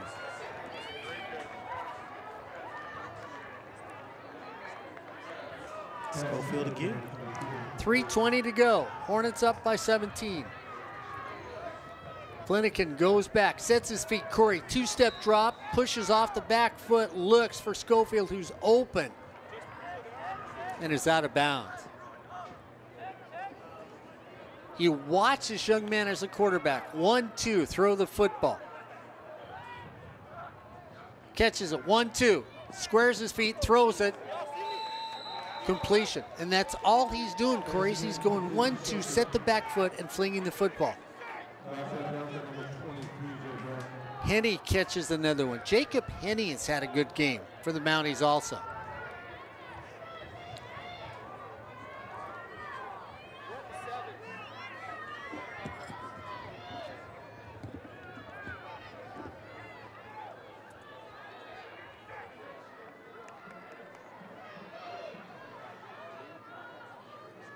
Flanagan goes back, throws over in the corner, touchdown, Mounties. Fullerton was at a man-to-man on that. The safeties were nowhere to be found. That's all on Kari Henley, because Xavier Steele had his guy Henney going across the middle. Henley was nowhere to be found. See the guy coming out of the slot. They didn't communicate and try to switch. And that's what happened. You see 3 guys in the same area, 2 safeties, and that's bad. 2 safeties are at the goal line, and the receivers alone in the end zone. So with 2:40 to go, ball is spotted, kick is up, and the kick is good. It's now the Hornets 53, the Mounties 42. Oh, 43, I thought so. They didn't put it up there for a second. 43 here on sports.usa.net. So the score, not too indicative of the way the game is playing, but again, a 10-point lead for the Hornets when they were in full control at 53-30. And now the last 13 points are scored by the Mounties, as Fullerton has totally taken their foot off the gas and really has relaxed so much that the Mounties are back within striking distance with 2:40 to play. And offensively, Mark, they could have scored on every drive, yet they did not. And on defense, they started playing the third and fourth unit guys, and they've got caught back up into this game, and we'll see what happens. Not extra point, but onside here. So Mount Sac for the onside kick. Little boot, big hop. Tim Allen takes it at the 50 and goes down at the 50-yard line. Well, if this were the old days, they would run, run, run, run, run, touchdown. But this ain't the old days. No, so we'll see what happens. Remember that 2013 team that you go through, or even that 2009 team with Kenny Turner. 2013, they had LaVoy Johnson and Ryan Bird. They were prolific. That was the unit that really started setting all the records for Fullerton. Yeah, they'd run it to Ryan Bird for 7. They'd run it to LaVoy for 7. They'd run it to Ryan for 9. They'd run it to LaVoy. And there was no need to pass the ball whatsoever. So we'll see what happens now. They bring in their fullback along with Lucky Avenger. Dominique Redden is the up back. Redden the up back. Lucky the deep setback.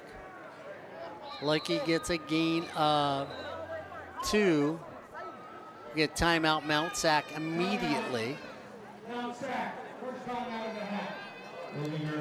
We got here earlier and we had the chance to tailgate with some very nice people, some of the people that Corey and I have met doing this. James Stanton is related to those lovely people that we tailgated with, and he would like to thank his entire family for their support this season. Most notably, his great uncle down in Mission Viejo, the Bob Johnson, his uncles Russ and Ron Stanton, Joe, Jim, and John Fonzie, and cousins Amy and Steve Duncan, and Scoop Pollard. His biggest thanks goes to Coach Crook for recruiting him to Fullerton College, to Coach Zeno and Coach Campbell for his development. And yeah, he even says thank you to Corey Neyland, Gabby Neyland, and the little old guy calling the game here on sports.usa.net. To the Stanton family, thank you. It is so much fun for us to get to meet the parents, the brothers, and the sisters. Thanks for getting to know us as Jaron Moore takes the next one for a gain of 2. And you got a family that you got a note from. What'd you do with it? Throw it away? Porter Hansen on the stop. Yep. Joey Noble said thanks.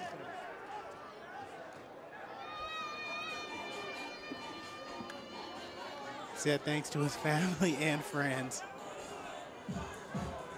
All those listening in Tennessee, wants to thank everybody for listening. Joey Noble, if he is not the conference defensive player of the year, then that's just wrong. Yeah, you'd have liked it at halftime because I said if he doesn't make it, I already know you guys don't know anything about football, but that just seals the deal for me if he doesn't make defensive player of the year. I think if you got a hold of the franchise right now and said, hey, did you do this? He would say, well, yeah, I had Joey Noble as the defensive player of the year. Yeah. So he'll join Ramondre Stevenson as the players of the year. You mean Jake Dunaway as the player of the year? So in other words, Jake's the only one that's going to win the award? No, not going to happen. And it's straight up the middle. Down at... Boy, okay. I'm looking at you. What do you do, Coach? Go for it. You gonna go for it? Yeah. There's no doubt in my mind. There's no hesitation that I go for it. you're the #1 team in the nation, you go for it, pick it up, and that's the ball game. Tom Deep there, equipment manager for the Fullerton College Hornets.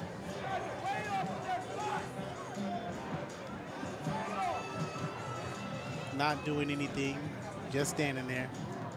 Don't want to get anybody in trouble.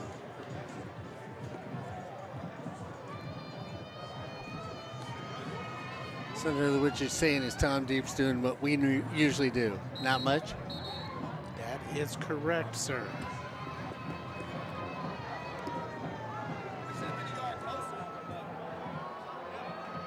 And I do have to say that this is the longest game of the season. Although last week was the most boring game of the season. They come to the line of scrimmage mark and they're looks like they're going to go for it. And they don't make it.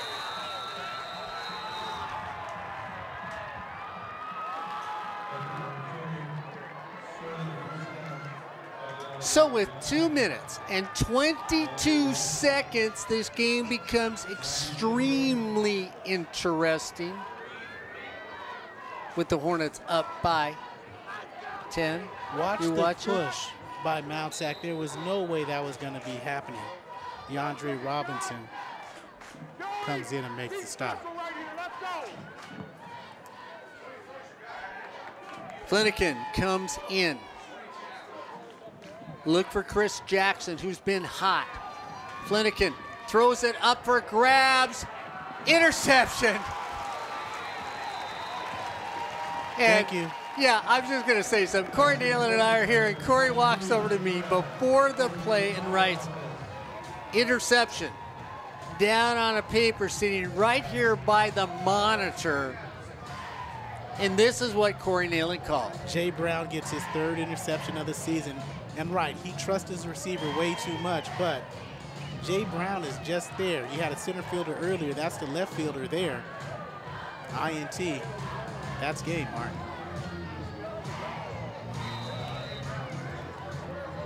So the Hornets look like, and there's Phil Austin hugging his guys. I'm surprised he isn't turning around looking up and asking where Corey Neyland is at. That's another reason you want to watch the coach's show. A little dedication to you on the coach's show from somebody. First down and 10 for the Hornets. Dive plays straight up the middle, down on that. So with 2 minutes to go, it looks like your undefeated national champions are going to end up this season. I don't care. You can tell me, you can show me, you can say this is what they did. I don't care. This team is undefeated, and they will continue their consecutive streak of undefeated games. They're going to go into a victory formation here on SportsNetUSA.net. So as the season gets ready to roll to an end, your defending back-to-back national champions will end up going undefeated again this season. In anybody else's book, they can say what they want to do, but this is a team that should be crowned as the 3rd year consecutive national champions. At least they are here on SportsNetUSA.net. The only thing we don't disagree on. And that's okay, so I guess no beans and tacos for you after the game? No, that's the only thing you're right about, though, actually, on your decisions on that. I'll give you that. I got the rest. Did you bring that lightsaber with you, Jedi? Yeah, okay, because I need to chop somebody off the knees here. Still be right, because I have the high ground. You do have to have the high ground. Because at your size. That was Mark talking to you right there. I used the force to pot him down. Something went wrong. I have no idea what that was. But oh, and that's why we do all these games here on SportsNetUSA.net. Well, our season has ended. They're still national champions, and we can't wait till next year here on SportsNetUSA.net. Want to thank you all. Want to thank the TV department for everybody involved for making this all possible. your Fullerton College Hornets come away with an undefeated season with a 53-43 victory over Mount SAC this year. That's it here on SportsNetUSA.net. Corey Neyland, Gabby Neyland, Mark Pavlovich. We'll see you next year here on SportsNetUSA.net.